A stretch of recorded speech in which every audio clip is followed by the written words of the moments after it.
जो भी सवाल पर्यावरण के होंगे उसमें 3 टॉपिक से सवाल जरूर होने चाहिए।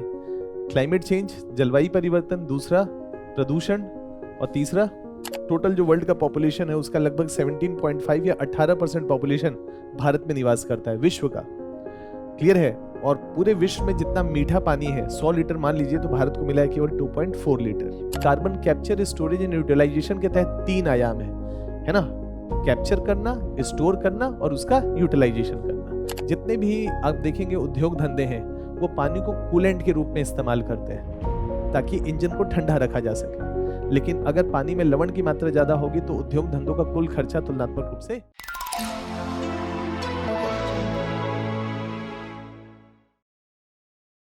Good evening. सुबह से ही लगे हुए? सही है। काफी सीखे होंगे ऐसे 2 दिनों में?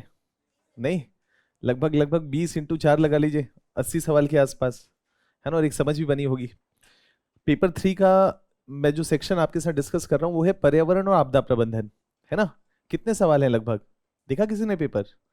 5 सवाल हैं, है ना? कल जब हम भूगोल की चर्चा कर रहे थे तो उसमें हमने पहला टॉपिक जो शुरू किया था वो जलवायु परिवर्तन से शुरू किया था और यही बात कही थी कि देखते हैं जो भी सवाल पर्यावरण के होंगे उसमें 3 टॉपिक से सवाल जरूर होने चाहिए।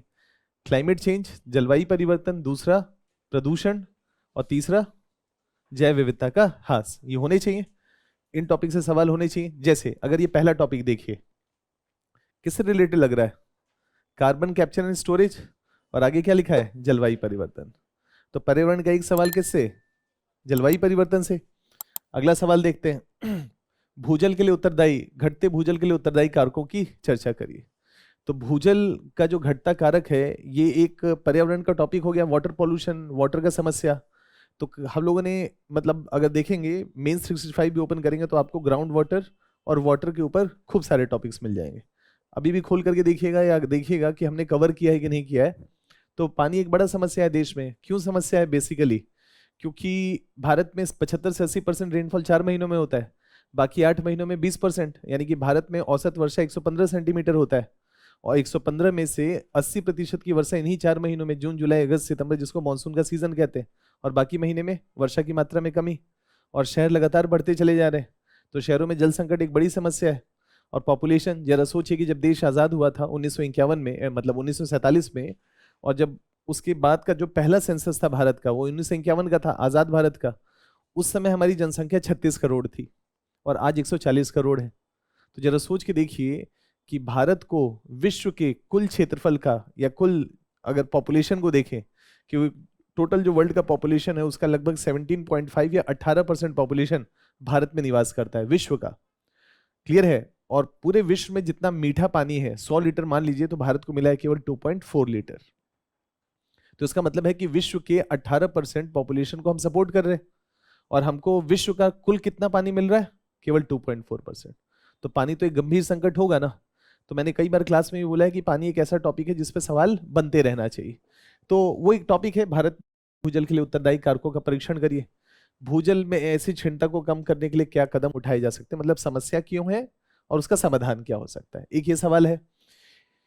इस टॉपिक को देखिए, पेरिस समझौता, ये भी टॉपिक किससे है? क्लाइमेट चेंज, जलवायु परिवर्तन, यानी कि 3 में से 2 टॉपिक किसके हो गए? क्लाइमेट चेंज के। Congratulations on clearing UPSC 2024. Watching you succeed is really inspiring. Thanks. I have been in your shoes. I know how overwhelming the start feels. Exactly. There's so much to cover, I don't even know where to begin. I felt the same. That's why I joined the GS Foundation course by Vision Eyes, which offers structured classes, expert faculty, and regular revision. It gave me clarity and momentum. And you stayed consistent with it? Yes, I followed the complete roadmap offered by the course. If you're aiming for 2026, start with this course. It offers you holistic coverage with every stage of the exam covered seamlessly. This is where your journey will truly begin. Got it. I will definitely explore the course. Where can I find the details? Just visit their website or call on the given numbers.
खनिज संसाधन देश की अर्थव्यवस्था के लिए आधारभूत है। इन खनन द्वारा शोषण, खनिज पर्यावरणीय आपदा, मतलब कुल मिलाकर के क्या ये सवाल है?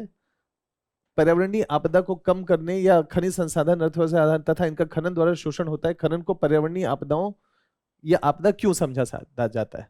तो खनिज को कुल मिलाकर के अगर आप माइनिंग करते हैं तो प्रदूषण होता है, वो प्रदूषण एक गंभीर समस्या क्रिएट कर सकता है। तो ये कहीं ना कहीं माइनिंग पॉल्यूशन से रिलेटेड टॉपिक है कि जो आप माइनिंग करते हैं, खनन करते हैं, उससे रिलेटेड टॉपिक है। तो जरा देखिए, हमने जब ज्योग्राफी का टॉपिक किया था तो उसमें क्या आया था? एग्रीकल्चर को छोड़ करके बाकी की प्राथमिक गतिविधियां, उसमें भी खनन वाला था, और ये भी कहीं ना कहीं उसी से रिलेटेड एक टॉपिक है। ये कुल मिलाकर के अगर देखें तो ये टॉपिक कितने हो गए? एक टॉपिक, दो टॉपिक, तीन टॉपिक और ये चौथा टॉपिक। इसमें एक सवाल इन्होंने नहीं दिया है, जैसे सिक्योरिटी में दे दिया है। क्लियर है? तो चलिए कोई बात नहीं, 4 सवाल है, लेकिन इन 4 सवालों में से फिर से 2 सवाल किसका है? क्लाइमेट चेंज का है। तो इसका मतलब है कि अगर जलवायु परिवर्तन को ठीक से तैयार कर लें तो पेपर 3 में 2 टॉपिक और पेपर 1 में 1, यानी कि 3 सवाल एक ही टॉपिक से आ गए। नहीं तो अगर कोई प्रभावी रूप से, मैं कह रहा हूं कि 3 टॉपिक हैं, प्रदूषण है तो प्रदूषण का भी एक टॉपिक हो ही गया है कि नहीं? माइनिंग पॉल्यूशन से रिलेटेड वाला टॉपिक हो गया। कोई प्रदूषण अच्छे से तैयार कर ले, जैव विविधता अच्छे से तैयार कर ले और क्लाइमेट चेंज अच्छे से तैयार कर ले, तो पेपर 3 के अधिकतर सवालों को हिट किया जा सकता है। क्लियर है? तो इस बार जैव विविधता पे सवाल आया या नहीं आया? बायोडाइवर्सिटी पे नहीं आया, तो अगले साल के लिए हॉट टॉपिक हो सकता है कि नहीं? क्योंकि एग्जामिनर जो बना रहा होगा उस पर भी दबाव होगा कि यार कब तक बनाओगे जलवायु परिवर्तन पे सवाल, जैव विविधता से एक भी सवाल नहीं बने, लास्ट ईयर नहीं बना, उसके लास्ट ईयर नहीं बना, सपोज करते हैं। तो ऐसी स्थिति में हमको पता है कि यार 3 टॉपिक हैं जो घुमा फिरा करके आएंगे, या तो पॉल्यूशन आएगा, नहीं तो क्लाइमेट चेंज आएगा, नहीं तो जैव विविधता का टॉपिक आएगा। तो इन 3 टॉपिक को अच्छे से तैयार कर लीजिए, है ना? अधिकतर सवाल आने की संभावना तुलनात्मक रूप से होगी। अब ये बताइए, जैसे पहला सवाल है, किसी ने पीटी 365 मेन 365 का क्लास किया है या कंटेंट पढ़ा है? कार्बन कैप्चर स्टोरेज पहली बार सुन रहे? मतलब बहुत बार चर्चा कर चुके हैं इसमें, घंटों चर्चा की है इस पे, बोलने के लिए बहुत कुछ है इस पे। 10 नंबर का सवाल पूछा है, हाँ 15 नंबर का सवाल पूछा है, नहीं 150 शब्दों में आंसर लिखना है। इसका मतलब है कितना है? 10 नंबर का नहीं, ये नहीं 250 शब्दों का नहीं है, ये रहा कार्बन कैप्चर एंड स्टोरेज, पहला सवाल है ना ये, है ना? 150 शब्दों में आंसर लिखना है और लिखने के लिए बहुत कुछ है इस पे, है ना? सवाल क्या है, पढ़े शुरू करें। तो इसका जो टेक है वो सिंपल सा टेक ये है कि यार पर्यावरण में जो भी टॉपिक हैं आप तैयार करिए, लेकिन 3 टॉपिक मिस बिल्कुल नहीं करिए। वो है जलवायु परिवर्तन, प्रदूषण और जैव विविधता का ह्रास। ट्रिपल प्लैनेटरी क्राइसिस कहा जाता है। विश्व के सामने पर्यावरण को लेकर के 3 सबसे बड़ी चुनौतियां हैं। इन तीनों टॉपिक को अच्छे से तैयार करिए। अब पानी में अगर पॉल्यूशन की बात करें तो क्या होगा? एयर पॉल्यूशन, वाटर पॉल्यूशन, नहीं तो लैंड पॉल्यूशन। यही 3 टॉपिक अच्छे से तैयार करना है। तो कभी घुमा फिरा के लैंड पॉल्यूशन पूछ लेगा, कभी घुमा फिरा के वाटर पॉल्यूशन पूछ लेगा, नहीं तो है ना वायु प्रदूषण के बारे में आपसे, या लैंड डिग्रेडेशन के बारे में, सीवेज के बारे में, सॉलिड वेस्ट मैनेजमेंट के बारे में, ऐसे कुछ सवाल आपके सामने रखेगा। तो बहुत आसान है प्रेडिक्ट करना तुलनात्मक रूप से। पर्यावरण का टॉपिक बहुत छोटा है, 3 टॉपिक तो है, और दुनिया में शुरू से लेकर के जो करंट अफेयर्स आप पढ़िए 1-1.5 साल और पर्यावरण पढ़िए, तो करंट अफेयर्स में पर्यावरण के अधिकतर टॉपिक डोमिनेट करते हैं किससे? इन्हीं 3 टॉपिक से रिलेटेड। तो आप कैसे इग्नोर कर सकते हैं? हर साल दुनिया के सारे देश मिलते हैं केवल एक मुद्दे के लिए, एक वैश्विक मुद्दे के लिए, जिसका नाम है क्लाइमेट चेंज। और दुनिया के सारे वर्ल्ड लीडर्स अपना समय निकालते हैं, 365 दिन में से 5 दिन 7 दिन वहां पर दुनिया के थिंक टैंक इकट्ठे होते हैं, है ना? 10-10 दिन तक कॉन्फ्रेंस चलता है, मीटिंग्स चलता है। तो जरा सोच करके देखिए कि पूरा विश्व पूरे 10 दिनों तक, 10 से 15 दिनों तक एक खास मुद्दे के लिए इकट्ठा है। तो वैसे में पूरी दुनिया में कवरेज होगा कि नहीं? और भारत में उसका वाइडली कवरेज किया जाएगा या नहीं किया जाएगा? तो जब सवाल बना रहे होंगे तो क्यों नहीं पूछेंगे आप सवाल? बनना चाहिए वो। देखिए पढ़ते हैं सवाल क्या है ये, है ना?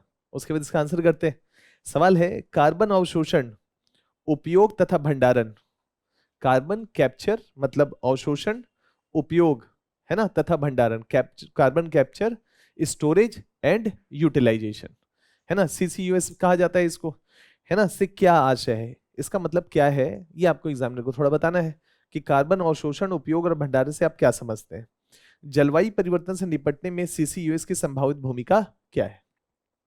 तो हमको समझाना पड़ेगा कि कार्बन कैप्चर स्टोरेज का मतलब क्या होता है, और फिर बताना है कि जलवायु परिवर्तन में क्या CCUS मदद कर सकता है, carbon capture storage and utilisation. अगर कर सकता है तो समझा दीजिए कि कैसे कर सकता है। कुछ एग्जांपल्स जो आप करंट में पढ़ रहे होंगे उसके कुछ एग्जांपल्स दे दीजिए। नहीं हो सकता है कि नहीं टॉपिक। चलिए चर्चा करते हैं। कार्बन कैप्चर, कार्बन को पकड़ना, है ना। अब यहां पर दो बातें हैं। कार्बन को पकड़ना है तो या तो हम जलाने से पहले पकड़ लें और जब जल जाए और वायुमंडल में CO2 जाए तब पकड़े। दो तरीका हो सकता है कि नहीं। तो कार्बन को कैप्चर करने का मतलब है प्री कंबशन और पोस्ट कंबशन। या तो जलाने से पहले ही पकड़ लीजिए, रिलीज ही नहीं होने दीजिए, और नहीं तो क्या करिए, अगर रिलीज हो गया है तो वायुमंडल से खींच करके निकालिए, है कि नहीं। तो प्री कंबशन और पोस्ट कंबशन, कार्बन के कैप्चर के दो तरीके हो सकते हैं, जलाने से पहले और जलाने के बाद। अब चलिए पकड़ लिया, रख लिया, अब क्या करें, उसका स्टोर कैसे करें। नहीं मसला है ना, स्टोर कैसे करें। चलिए स्टोर कर लिया तो कब तक स्टोर करें, ऐसे स्टोर करके निहारते रहे या उसका कुछ यूटिलाइजेशन भी करें। तो स्टोरेज एंड यूटिलाइजेशन, तो अगला पक्ष क्या आएगा, यूटिलाइजेशन। तो यूटिलाइजेशन क्या क्या हो सकता है ना। अगर हम ये सारी बातों को समझ जाएं और 3-4 लाइन में सारगर्भित तरीके से लिख दें तो क्या यही हमको बताना है कि CCUS स्टोर कैसे कैसे या स्टोर करके कैसे जलवायु परिवर्तन को साधता है। नहीं, कैप्चर करके कैसे साधता है और इस्तेमाल करके कैसे साधता है, यही तो बताना है ना कुल मिलाकर के बात। इसके अलावा तो कुछ नहीं पूछा है ना। तो बता देते हैं सिर्फ कार्बन कैप्चर ये जो CCUS का तरीका है, इसके दो तरीके हैं कैप्चर करने के। कैप्चर करने के दो तरीकों में प्री कंबशन और पोस्ट कंबशन है। प्री कंबशन का सबसे शानदार तरीका है पेड़ लगाइए। नहीं, पेड़ वायुमंडल से CO2 को निकालते हैं और धारण कर लेते हैं और फिर अगले 150-200 सालों तक धारण करते रहते हैं, कार्बन कैप्चर। तो सबसे शानदार तरीका नेचर देता है हमको, क्या, पेड़ लगाए, है ना। इसके अलावा जो विभिन्न तरीके हैं कार्बन कैप्चर के, उसको हम ये कह सकते हैं कि जब कोयले को जलाएं तो कोरबे को जलाने के बाद कोल वॉशरी की टेक्निक का इस्तेमाल करें, कि जो धूल के कण हैं उसको जलाते और जला करके जो CO2 रिलीज होता है उससे पहले हम उसकी धुलाई कर लें। तो कोल वॉशिंग क्या हो गया, कोल के जलाने से पहले का। तो इसको भी हम क्या कह सकते हैं, कार्बन कैप्चर का तरीका है, यानी कि चट्टानों से हमने CO2 को रिलीज नहीं होने दिया। चलिए ये सब चीजें तरीका है, यानी कि प्री कंबशन का स्टेज में हम क्या कर सकते हैं, कोल वॉशिंग की टेक्निक। मतलब आपको आंसर में लिखना है कि carbon capture, storage and utilisation के तहत 3 आयाम है ना। कैप्चर करना, स्टोर करना और उसका यूटिलाइजेशन करना। स्टोरेज के तरीके, कार्बन के कैप्चर करने के तरीके दो हो सकते हैं, प्री कंबशन और पोस्ट कंबशन। जैसे कि फॉर एग्जांपल प्री कंबशन के स्टेज में पेड़ लगाना, कोयले को जलाने से पहले कोल वॉशिंग के टेक्निक पे काम करना, ये क्या हो गया, प्री कंबशन। फिर थोड़ा सा कॉमा लगा करके बताइए कि पोस्ट कंबशन के स्टेज में क्या करें, कि जब हम कोयले को जलाएं तो जलाने के बाद जो वायुमंडल में CO2 रिलीज हो रहा है तो उसको धारण करने के लिए हमको कुछ रणनीतियां अपनानी पड़ेंगी। फॉर एग्जाम्पल अगर आपको PT 335 मेंस 335 याद हो, फ्लू गैस डिसल्फराइजेशन, याद आ रहा है कुछ ऐसा शब्द, कुछ सुना सुना सा लग रहा है कि नहीं। फ्लू गैस डिसल्फराइज, फ्लू गैस मतलब जब कोयले को जलाया जाता है तो उससे जो गैस चिमनी से निकलता है उसको फ्लू गैस कहते हैं। क्लियर है, फ्लो से निकलता है तो उसको फ्लू गैस कहा जाता है। और उसमें से सल्फर की मात्रा बहुत ज्यादा होती है, रिलीज होते समय उसमें से सल्फर को निकाल ले। सल्फर एक ग्रीन हाउस गैस है। क्लियर है, इस रणनीति को क्या कहा जाता है, फ्लू गैस डिसल्फराइजेशन। तो पोस्ट कंबशन यानी कि जब हमने कोयले को जलाया और वायुमंडल में जब वो जल रहा है तो हमने कौन सी तरीके का इस्तेमाल किया, FGD, है ना। देश के सारे थर्मल पावर प्लांट्स के लिए इसको कंपलसरी किया गया। एग्जामिनर को समझाइए नहीं, ये शब्द आपको मालूम होना चाहिए, flue gas desulphurisation, post combustion का स्टेज यानी कि जलाने के बाद। और कुछ आपको बताए थे, कोयले को जलाने को लेकर के कुछ बातें बताए थे। कोल गैसिफिकेशन का तरीका किसी को याद है, कोल गैसीकरण, सुने हैं ये शब्द या नहीं सुने। कोल गैसिफिकेशन के बारे में क्लास में भी विस्तार से चर्चा की है, समझा देते थोड़ा सा, मतलब जल्दी से फटाफट समझिएगा।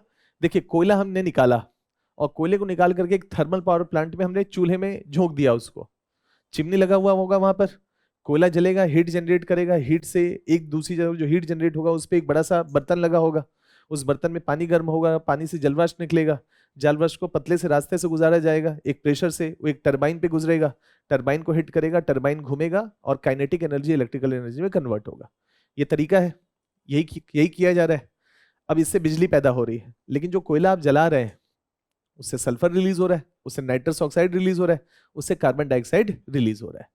तो क्या हम ऐसा कर सकते हैं कि कोयला निकाले ही ना और कोयले को हम जमीन में ही छोड़ दें और एक ड्रिल करें कोयले तक और ऊपर से ऑक्सीजन मिक्स कर दें और उसके बाद उसमें आग लगा दें, तो कोयले में जब आग लगेगी तो हीट तो नीचे भी जनरेट होगा और दूसरी तरफ हम एक दूसरा सा पाइप लगा दें, वहां से वो हीट रिलीज होगा, है ना, और साथ ही साथ गैस भी आएगा। उस गैस को हम एक दूसरे बड़े से टैंकर में स्टोर करें, कर सकते हैं। तो इस पूरी प्रक्रिया में वायुमंडल में CO2 या ग्रीन हाउस गैस को जाने से रोका जा सकता है। नाम है क्या? नाम है, इस तरीके का नाम क्या है? कोल गैसीकरण। पोस्ट कंबशन वाला स्टेज मतलब जलाने के बाद ऐसा ऐसा करना है। और भी बहुत सारे तरह, ऑक्सी फ्यूल का है ना, कि ऑक्सीजन के साथ जब फ्यूल मिक्स करते हैं तो वो जलता है और जलने की पूरी प्रक्रिया में क्या करता है? CO2 रिलीज करता है ना। अब ऑक्सी फ्यूल का मतलब है कि कोई भी फ्यूल को जलाने के लिए ऑक्सीजन की जरूरत पड़ती है और जब जरूरत पड़ती है तो उस पूरी प्रक्रिया में CO2 भी रिलीज होता है। अब जब रिलीज होगा तो हम उसका क्या करें?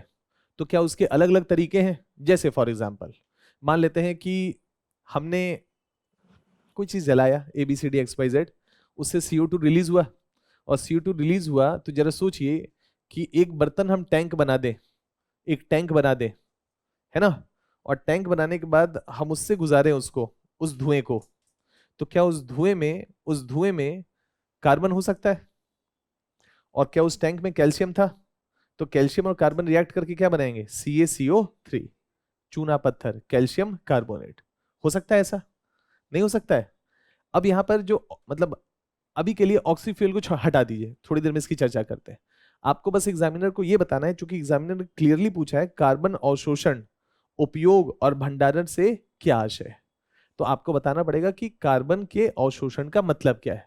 प्री कंबशन के स्टेज में पेड़ लगाना एक तरीका हो सकता है ना। कोयले को जलाने से पहले कोयले की धुलाई एक तरीका हो सकता है, जिससे हम अतिरिक्त मात्रा में वायुमंडल में CO2 को जाने से रोके। पोस्ट कंबशन के स्टेज पे जैसे मैंने आपको बताया, उसमें तरीका क्या हो सकता है? उसमें एक तरीका हो सकता है फ्लू गैस डिसल्फराइजेशन। उसमें एक तरीका क्या हो सकता है? उसमें एक तरीका हो जा सकता है कोल गैसीकरण।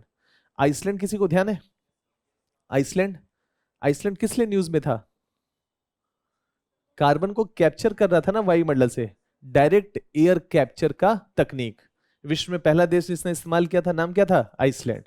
PT 365 खोल करके पढ़िएगा, मिल जाएगा आपको, और मेंस 365 में भी पढ़िएगा आपको कार्बन कैप्चर का तरीका। आइसलैंड जैसे पंखा है, जैसे मान लीजिए ये रूम है, इस रूम में अगर देखेंगे, अगर मान लीजिए कि AC ना चले तो गर्मी बढ़ जाएगी, तो अगर AC नहीं चले तो क्या एक पंखा लगा दे जिसको एग्जॉस्ट फैन कहते हैं, तो ये सारी जगह की गर्माहट को बाहर निकाल रहा होगा ना।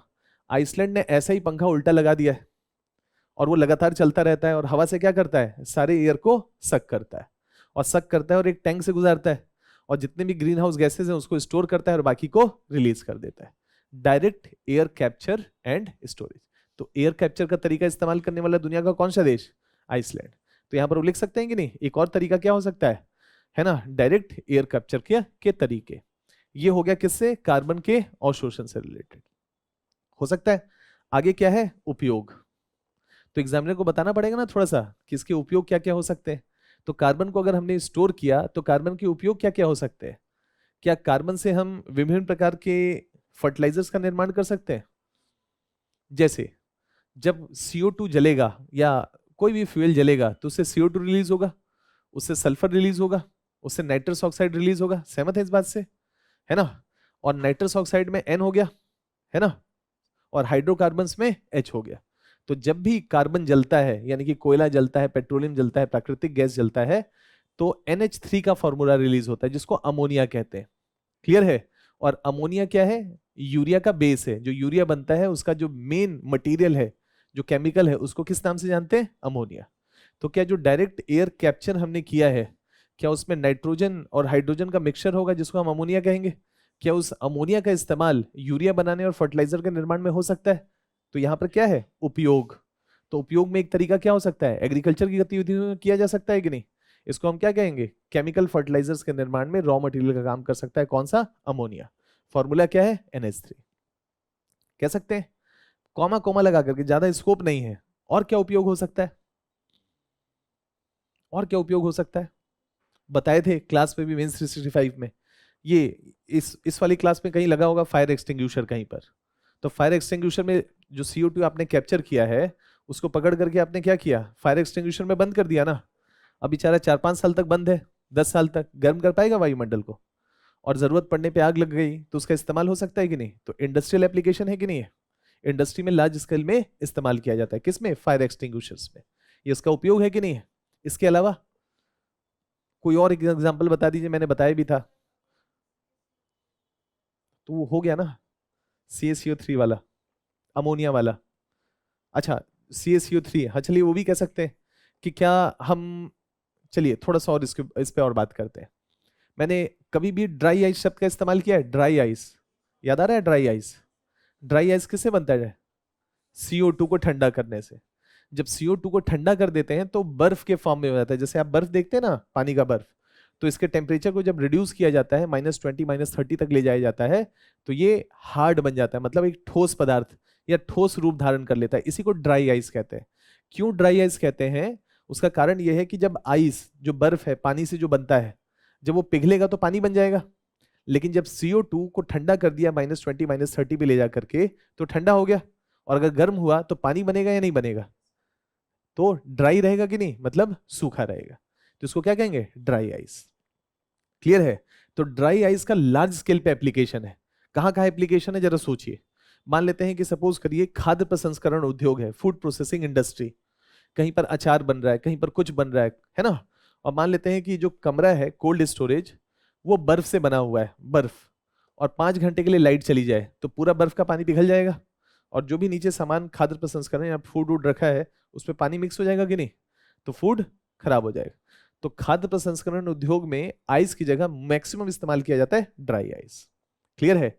एक तो उसका टेम्परेचर मिनिमम होता है -20 -30, और इनकेस अगर धीरे धीरे करके गर्म होता है, और अगर गर्म हो भी गया तो ऐसे स्थिति में जो खाद्यान्न की चीजें रखी हुई हैं उसके खराब होने की संभावना कम हो जाती है ना। उसमें नमी ऐड नहीं होगा बेसिकली, क्योंकि इसका नेचर क्या है? Dry ice. तो फूड प्रोसेसिंग इंडस्ट्री में लार्ज स्केल में इसका इस्तेमाल होता है। इसके अलावा देखिए एक बॉटल में पानी पी रहे हैं, ये वाला दिखाई, है ना, मतलब कह रहे हैं, बुरा नहीं मानिएगा उसका, ये है।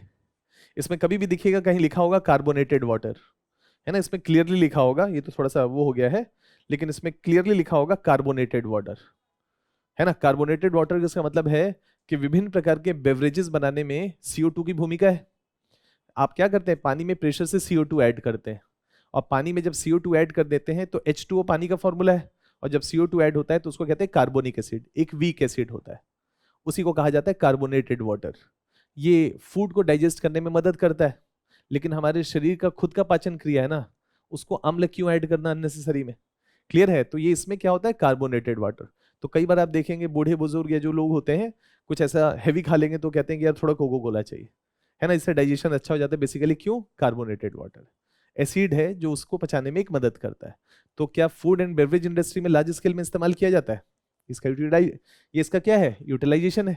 लिख दीजिए, इतनी बातें काफी है कि नहीं है? इस तरह से कॉमा कॉमा कॉमा लगा करके बताइए कार्बन अवशोषण का मतलब क्या है, कार्बन उपयोग का मतलब क्या है। क्लियर है? चलिए, उपयोग हो गया, और जो उपयोग में नहीं आया, उपयोग हो गया तब तो ठीक है, और उपयोग में नहीं आया फिर क्या करें? उस CO2 का निकाल तो लिए, तो उसके भंडारण के भी तरीके होने चाहिए। और भंडारण का तरीका क्या हो सकता है? या तो आप जमीन पे उसको भंडारण करें, या तो लैंडफिल साइट्स में या भूमि में खोद करके करें, या महासागरों में डालें। तो स्टोरेज के 3 तरीके मुख्यतः क्या है? या तो आप जमीन पे, लैंड, जैसे मान लीजिए कि महाद्वीप है, इसमें बड़े बड़े कंटेनर्स बनाए, सिलेंडर्स बनाए, और उसमें क्या करें? ग्रीन हाउस गैसों को स्टोर करें। यह तरीका खर्चीला और महंगा होगा। दूसरा तरीका, सिंपल तरीका क्या है कि जमीन में ड्रिल करिए, और ड्रिल करके क्या करिए? CO2 को एक प्रेशर के साथ डाल दीजिए। और CO2 प्राकृतिक रूप से पाए जाने वाला चीज है ना, तो पाया जाएगा तो रॉक्स के साथ रिएक्ट करेगा, और खास करके कौन सी चट्टानों के साथ? जिसमें कैल्शियम होता है, उसके साथ रिएक्ट करता है, और रिएक्ट करके बनाता है CaCO3, जिसको हम चूना पत्थर कहते हैं। और एक बार चूना पत्थर बन गया तो फिर कुछ हंड्रेड्स ऑफ ईयर्स तक लगातार वो बना रहेगा, वायुमंडल को गर्म नहीं कर पाएगा। तो एक तरीका क्या हो सकता है? जमीन में ड्रिल करके डाल दें। तीसरा, अगर ये भी खर्चीला लग रहा है तो हम उसको महासागरों में डाल दें। इसके अपने नेगेटिव पक्ष हैं, लेकिन एक भंडारण का तरीका क्या हो सकता है? सिलेंडर्स में भंडारण करें, या ड्रिल करके जमीन में भंडारण करें, या महासागरों में उसको डाल दें, या महासागरों में डीप ड्रिल करके डाल दें। ये 3 तरीके हैं जिसके माध्यम से स्टोरेज किया जाता है। ये एग्जामिनर को आपको समझाना है, कार्बन कैप्चर, है ना, स्टोरेज एंड यूटिलाइजेशन। हो गया इतनी बात। अब फिर कह रहा है कि ये सब करने वरने से क्या जलवायु परिवर्तन से निपटने में इसकी भूमिका है या नहीं है ना? तो एग्जामिनर को बताना पड़ेगा ना कि हाँ इसकी भूमिका है। और विश्व भर में जो यूएनएफसीसी की मीटिंग्स चल रही है उसमें एक सार्थक रणनीति के रूप में क्या निकल करके आया है? Carbon capture and storage. तो बताइए कि हाँ जलवायु परिवर्तन में इसकी महत्वपूर्ण भूमिका है और भारत सरकार भी ऐसा करने का प्रयास कर रहा है। 2021-22 में हमने पंचामृत की स्ट्रेटजी घोषित की और उससे पहले 2015 में आईएनडीसी घोषित किया। उसमें हमने क्या किया? हमने कहा कि हम पेड़ लगाएंगे और वनीकरण के माध्यम से 2.5 से 3 बिलियन टन वायुमंडल से कार्बन निकाल लेंगे। ये हमने कहा ना, इसका मतलब है कि उतना कार्बन वायुमंडल को गर्म करने के लिए उपलब्ध नहीं होगा। तो हम कह सकते हैं कि क्या जलवायु परिवर्तन में साधने में इसकी महत्वपूर्ण भूमिका हो सकती है? तो हो सकती है। कैसे? पृथ्वी के तापन को कम करने में एक रोल प्ले कर सकता है, क्योंकि CO2 एक ग्रीन हाउस गैस है। अगर ये अतिरिक्त मात्रा में जाएगा तो वायुमंडल को गर्म करेगा। जैसे कि भारत सरकार के द्वारा पंचामृत की स्ट्रेटजी में है ना, कार्बन कैप्चर पे फोकस किया गया है और हमने क्या कहा है कि हम पेड़ लगा करके वनीकरण के माध्यम से वायुमंडल से अतिरिक्त मात्रा में 2.5 से 3 बिलियन टन है ना CO2 निकाल लेंगे। कब तक? बाय 2000, कब तक? बाय 2030 तक। कब? 2005 की तुलना में। तो 2005 में हमारे पेड़ पौधे, हमारे जो वन हैं, जितना कार्बन ग्रहण करते थे उसकी तुलना में बाय 2030 हम 2.5 से 3 बिलियन टन की अतिरिक्त कैपेसिटी जनरेट कर लेंगे, ताकि भारत अपनी भूमिका को निभा सके कि वायुमंडल को गर्म होने से रोका जा सके। अब यहां पर जलवायु परिवर्तन से निपटने में सीसीयू की संभावित भूमिका क्या है? तो क्या तापन को रोकने में एक महत्वपूर्ण रोल प्ले कर सकता है? तो हाँ, इसकी भूमिका है।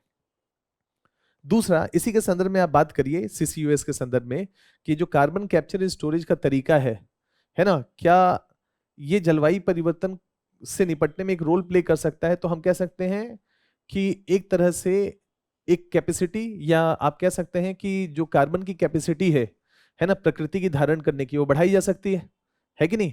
इसके साथ ही साथ क्या कार्बन कैप्चर का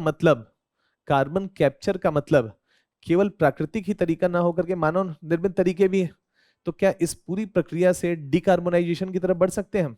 यानी कि हमारी अर्थव्यवस्था डिकार्बोनाइजेशन की तरफ भी बढ़ सकती है। जैसे फॉर एग्जांपल, डिकार्बोनाइजेशन का मतलब क्या है? डिकार्बोनाइजेशन का मतलब है कि भारत कोयला जलाएगा लेकिन वायुमंडल में CO2 रिलीज नहीं होने देगा। यानी कि कोल के सेक्टर को डिकार्बोनाइज करने की क्षमता रखता है कार्बन कैप्चर एंड स्टोरेज। और भारत में आज सबसे बड़ा ऊर्जा का स्रोत क्या है? कोयला है।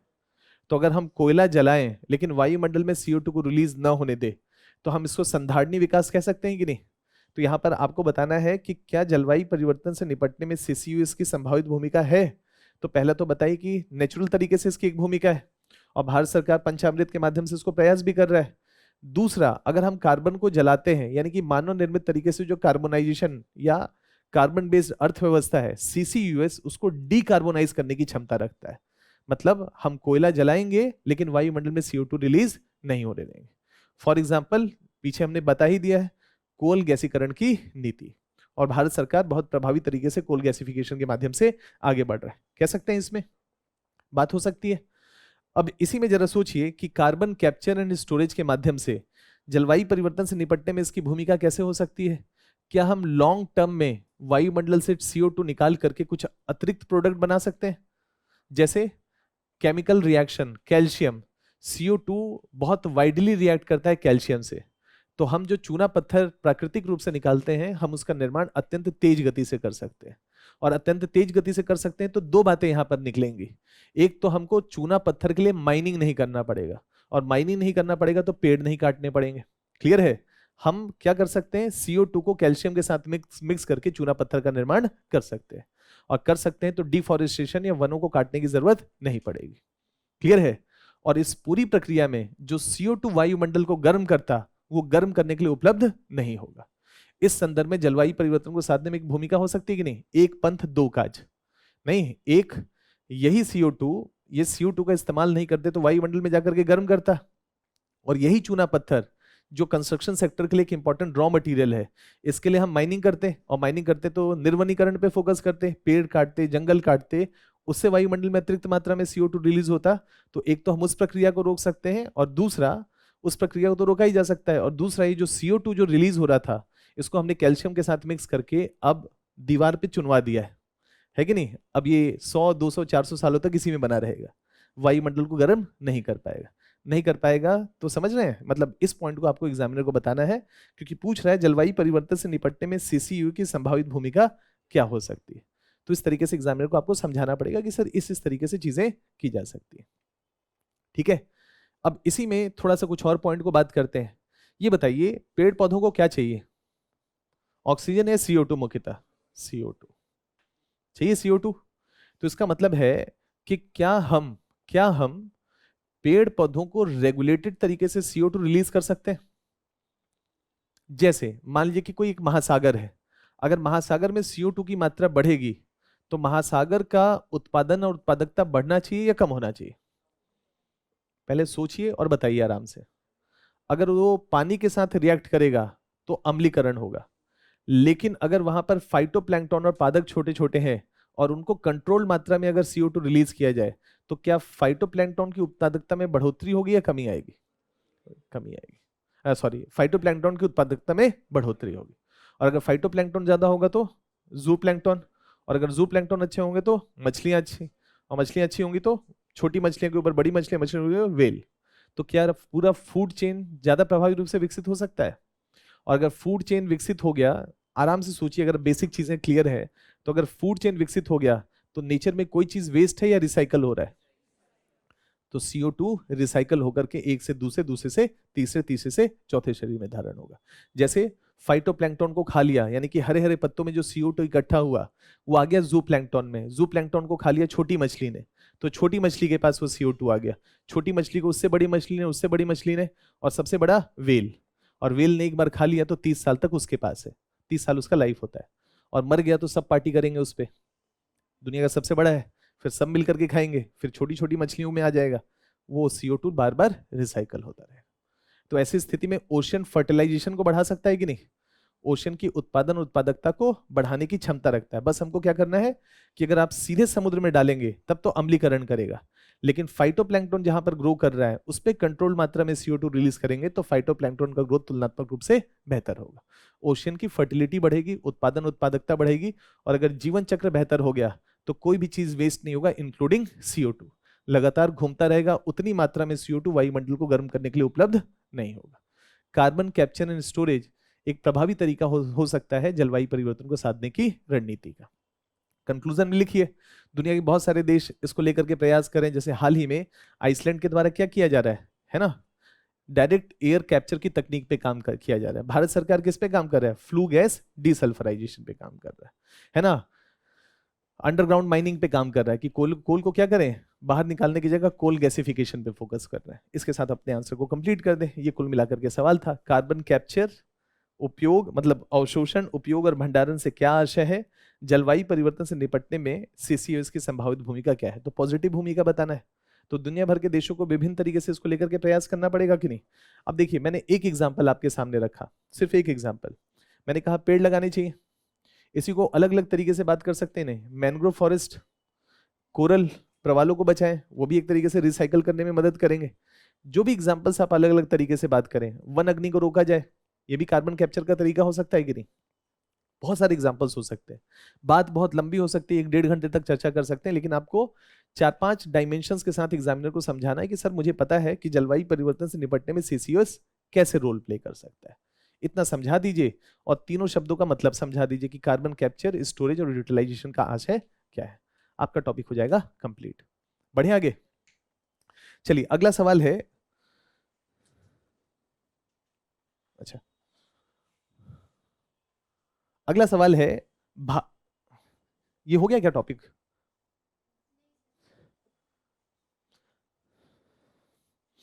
भारत में, ये इससे पहले एक सवाल था, कोई बात नहीं, चलिए 250 शब्दों का है ना।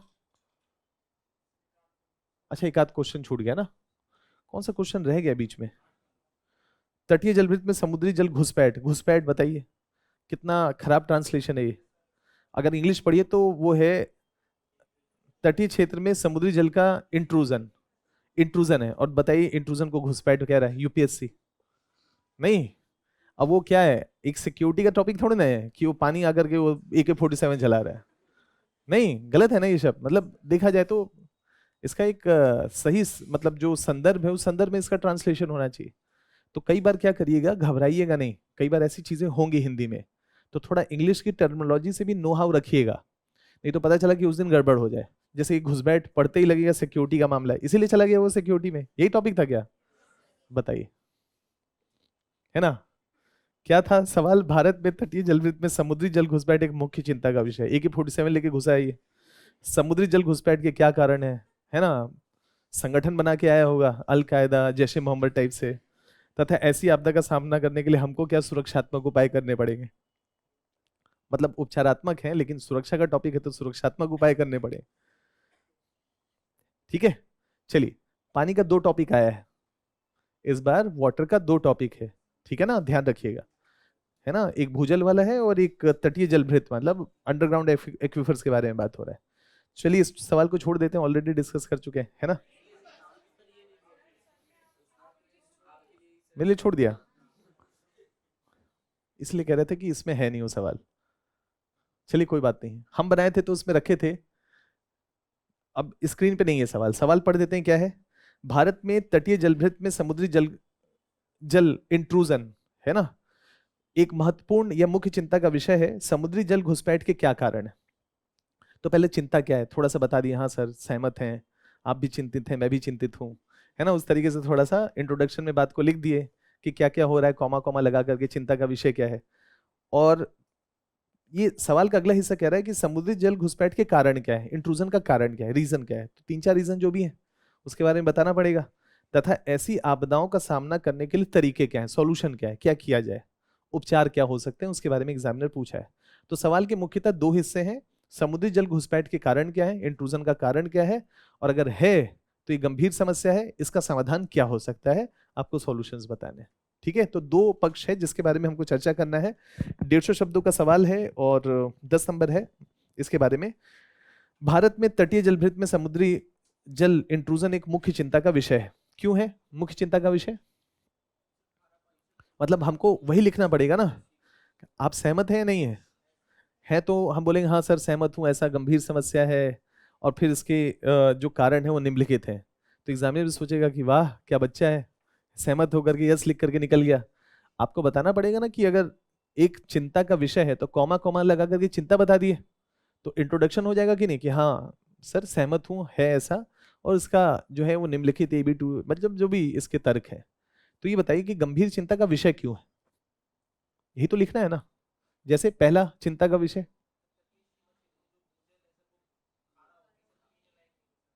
ठीक है, पीने युक्त पानी नहीं रहेगा, और जैव विविधता का ह्रास होगा, और मृदा क्षरण होगा, मृदा का लवणीकरण का समस्या बढ़ेगा, है ना। और लवणीकरण का समस्या बढ़ेगा तो उत्पादन उत्पादकता, खाद्य सुरक्षा, इकोनॉमी, तटीय क्षेत्रों का ओवरऑल स्थिति गंभीर होगा। ये बातें लिखनी है ना। जहां तक दूर तक तर्क दे सके, कॉमा कॉमा कॉमा लगा करके बता दिए कि सर सोचने की क्षमता बहुत है लेकिन 150 शब्द हैं, है ना। नहीं मतलब दूर तक तीर चला सकते हैं, लेकिन लिखेंगे 3-4 लाइन कॉमा कॉमा लगा करके। क्या लिखेंगे कि तटीय जलभृत में समुद्री जल एक गंभीर समस्या है। उसका रीजन ये है कि भूमिगत जल के साथ जब खारा पानी मिलता है तो कुल लवणता की मात्रा भूमिगत जल की बढ़ती है, और ये अनफिट फॉर ह्यूमन कंजम्पशन है ना। क्यों, मानव के लिए अगर हम जरूरत से ज्यादा लवण वाला पानी लेते हैं तो BP बढ़ जाएगा, है ना। किडनी और लीवर के डैमेज होने की पॉसिबिलिटी है, स्वास्थ्य संबंधी गंभीर समस्याएं, है ना। कॉमा लगा करके, ये नहीं BP शुगर ये सब, लेकिन स्वास्थ्य संबंधी गंभीर समस्याएं बता दिया। उसके साथ ही साथ हमने बताया कि इसके साथ ही साथ इसका कृषि पे भी, है ना, इसकी कृषि के भी अगर आयामों से देखा जाए तो ये लवणीकरण की समस्या को, मृदा के लवणीकरण की समस्या को बढ़ाता है। और जितने भी अधिकतर जो खाद्य के क्रॉप्स हैं, जैसे कि गेहूं है, जैसे कि चावल है, जो भारत के स्टेपल क्रॉप है, जैसे कि दलहन है, जैसे कि तिलहन है, ये सब सॉल्ट टॉलरेंट नहीं होते हैं। अगर लवण की मात्रा ज्यादा ऐड की जाए तो इनके उत्पादन और उत्पादकता में कमी आ जाती है। तो इससे हमारी खाद्य सुरक्षा, पोषण सुरक्षा और GDP के पॉइंट ऑफ व्यू से देखा जाए तो भारत की GDP में लार्ज स्केल में कमी आएगी, और साथ ही साथ कृषि का क्षेत्र अनप्रॉफिटेबल हो जाएगा। कृषि के बारे में कॉमा कॉमा कॉमा लगा करके बता दीजिए, है ना। इसलिए मुख्य चिंता का विषय है। पर्यावरणीय दृष्टिकोण से देखा जाए तो अगर यही पानी का इस्तेमाल हम इरिगेशन पर्पस के लिए करते हैं तो इसका मतलब है कि आसपास के जो प्लांट्स हैं, पेड़ पौधे, विविध प्रकार की जो वनस्पति है, वो भी इसके प्रति टॉलरेंट नहीं होगी। तो ऐसी स्थिति में क्या होगा, विविधता का ह्रास होगा। फॉर एग्जाम्पल, अगर नदी में लवणता की मात्रा बढ़ती है इसके माध्यम से, क्योंकि भूमिगत जल नदियों से जुड़ा होता है, जैसे जो भी पानी आज रिस करके नीचे नीचे जा रहा है, ये बहता हुआ जा रहा है यमुना की तरफ ही, क्लियर है। तो भूमिगत जल अगर नदियों के साथ जुड़ता है तो नदी की लवणता बढ़ेगी, और नदी में जो जीव होंगे, जैसे मछलियां हैं, या तो मीठे पानी में रहती हैं या खारे पानी में रहती हैं, तो जैव विविधता का ह्रास होगा। इस संदर्भ में इसके गंभीर परिणाम है। उद्योग धंधों के पॉइंट ऑफ व्यू से देखा जाए तो बहुत सारे इंडस्ट्रीज हैं जिनको अपेक्षाकृत जो पानी चाहिए वो फ्रेश चाहिए। सॉल्ट का हीट कंटेंट ज्यादा होता है, अगर पानी में नमक ऐड हो जाए तो उसके हीट धारण करने की क्षमता तुलनात्मक रूप से ज्यादा होती है। तो जितने भी आप देखेंगे उद्योग धंधे हैं, वो पानी को कूलेंट के रूप में इस्तेमाल करते हैं ताकि इंजन को ठंडा रखा जा सके। लेकिन अगर पानी में लवण की मात्रा ज्यादा होगी तो उद्योग धंधों का कुल खर्चा तुलनात्मक रूप से बढ़ेगा। तो चाहे उद्योग धंधे हो, चाहे कृषि हो, चाहे स्वास्थ्य हो, चाहे जैव विविधता हो, इन सब पे इसके नकारात्मक परिणाम है। क्लियर है, समझ गए? कॉमा कॉमा लगा के सबके बारे में थोड़ा थोड़ा लिख दिए। तो एग्जामिनर के साथ आप सहमत हो गए कि तटीय जलभृत में समुद्री जल का घुसपैठ एक मुख्य चिंता का विषय हो गया। इतना समझाना पड़ेगा ना, 2-3-4 लाइनों में ये जस्टिफाई कर दिए। अब सवाल कह रहा है कि समुद्री जल घुसपैठ का कारण क्या है, मतलब इंट्रूजन का रीजन क्या है। तो बताइए क्या क्या रीजन हो सकता है इसका। इसका रीजन प्राकृतिक भी हो सकता है, रीजन मानव निर्मित भी हो सकता है कि नहीं? नहीं, प्राकृतिक और मानव निर्मित दोनों हो सकता है कि नहीं? समुद्र का जल स्तर याद है पेपर 1 का, 25 सेंटीमीटर 1880 की तुलना में बढ़ गया है।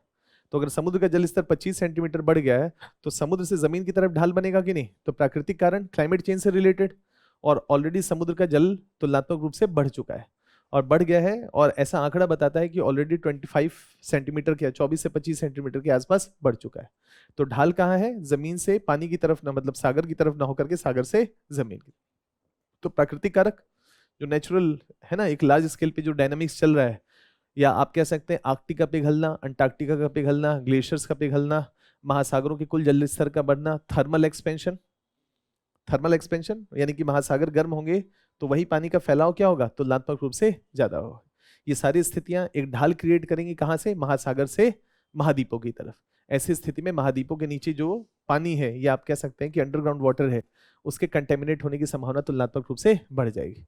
और मानव निर्मित फैक्टर्स के पॉइंट ऑफ व्यू से कुछ बात कर सकते हैं, जैसे जमीन पे क्या बात कर सकते हैं? ओवर एक्सप्लॉयटेशन, जरूरत से ज्यादा भूमिगत जल का दोहन। अगर भूमिगत जल का दोहन ज्यादा करेंगे तो भूमिगत जल का स्तर नीचे जाएगा और समुद्र का जल स्तर ज्यादा होगा, तो क्या ढाल बनेगा? एक गंभीर समस्या। मुंबई का, पुणे का एक गंभीर, जो भी तटीय क्षेत्रों में शहर हैं, ये अत्यधिक दोहन, जैसे चेन्नई, उसकी जलवायु को देखिए, है कि नहीं? अगर उसकी जलवायु को देखिए तो प्राकृतिक कारक के पॉइंट ऑफ व्यू से सोचिए कि जो तमिलनाडु है वो मॉनसून से ज्यादा रेनफॉल एकत्रित नहीं कर पाता, क्योंकि अगर तमिलनाडु का लोकेशन अगर आप देखें तो पश्चिमी घाट का वृष्टिछाया क्षेत्र है, यानी कि अरब सागर से आने वाली शाखा से वर्षा नहीं होती है, और जो बंगाल की खाड़ी की शाखा है जो एंटर करता है वो कर्व बना करके भारत में आता है, तो तमिलनाडु का तट छूट जाता है। तो इस पूरी प्रक्रिया में तमिलनाडु में खास करके भूमिगत जल, या आप कह सकते हैं कि तटीय क्षेत्रों में जलभृत, और खास करके तमिलनाडु के क्षेत्र में एक गंभीर समस्या है। उसमें एक प्राकृतिक कारक क्या है कि ना अरब सागर की शाखा और न बंगाल की खाड़ी की शाखा से ही तमिलनाडु के क्षेत्र में वर्षा हो पाती, और चेन्नई का शहर लगातार एक्सपेंड कर रहा है, तो वाटर का डिमांड बढ़ेगा।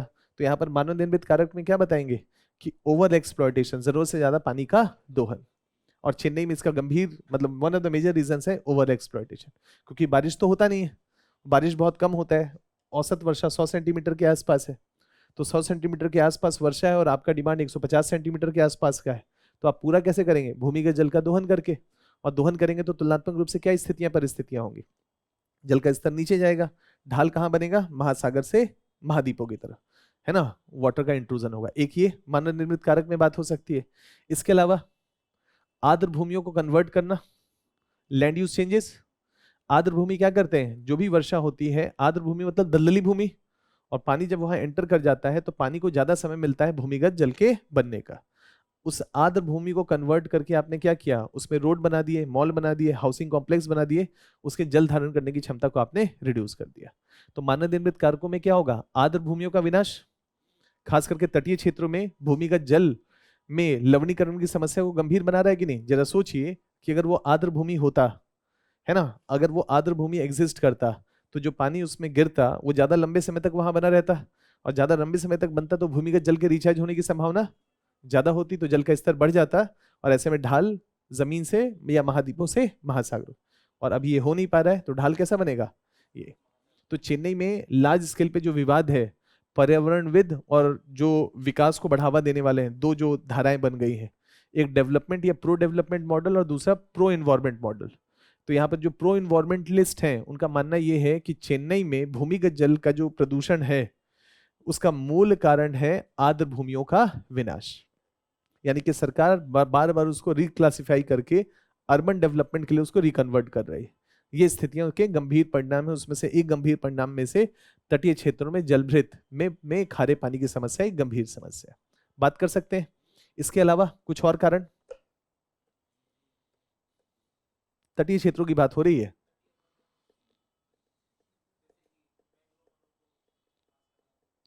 क्या सहमत है इस बात से?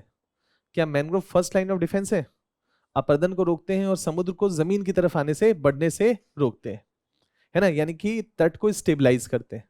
और लार्ज स्केल में मैंग्रोव फॉरेस्ट का अगर दोहन होगा या उसका डिक्लाइन होगा तो क्या वैसी स्थिति में तटीय क्षेत्रों में लवणता बढ़ने की समस्या होगी? तो जहां जहां पर भी मैंग्रोव के फॉरेस्ट का डिक्लाइन हुआ है, जैसे उड़ीसा का कोस्ट है, जैसे कि आंध्रा का कोस्ट है ना, इन सब हिस्सों में पहले की तुलना में, यानी कि आज से 1980-85 की तुलना में लवणीकरण की समस्या तुलनात्मक रूप से गंभीर बनी है। तो उसमें मैंग्रोव का भी योगदान है, यानी कि कुल मिलाकर के हमने विनाश किया। और कुछ पॉइंट मानवजनित फैक्टर्स में से?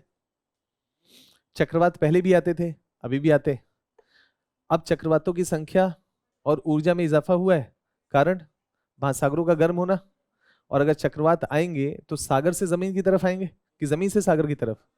तो जब आएंगे तो क्या ऊंची लहरें उठेंगी और क्या अपने साथ खूब सारा लवणीय पानी लेकर के आएंगे? तो चक्रवातों की संख्या और उसकी ऊर्जा दोनों में इजाफा हुआ है मानवीय कारकों के द्वारा।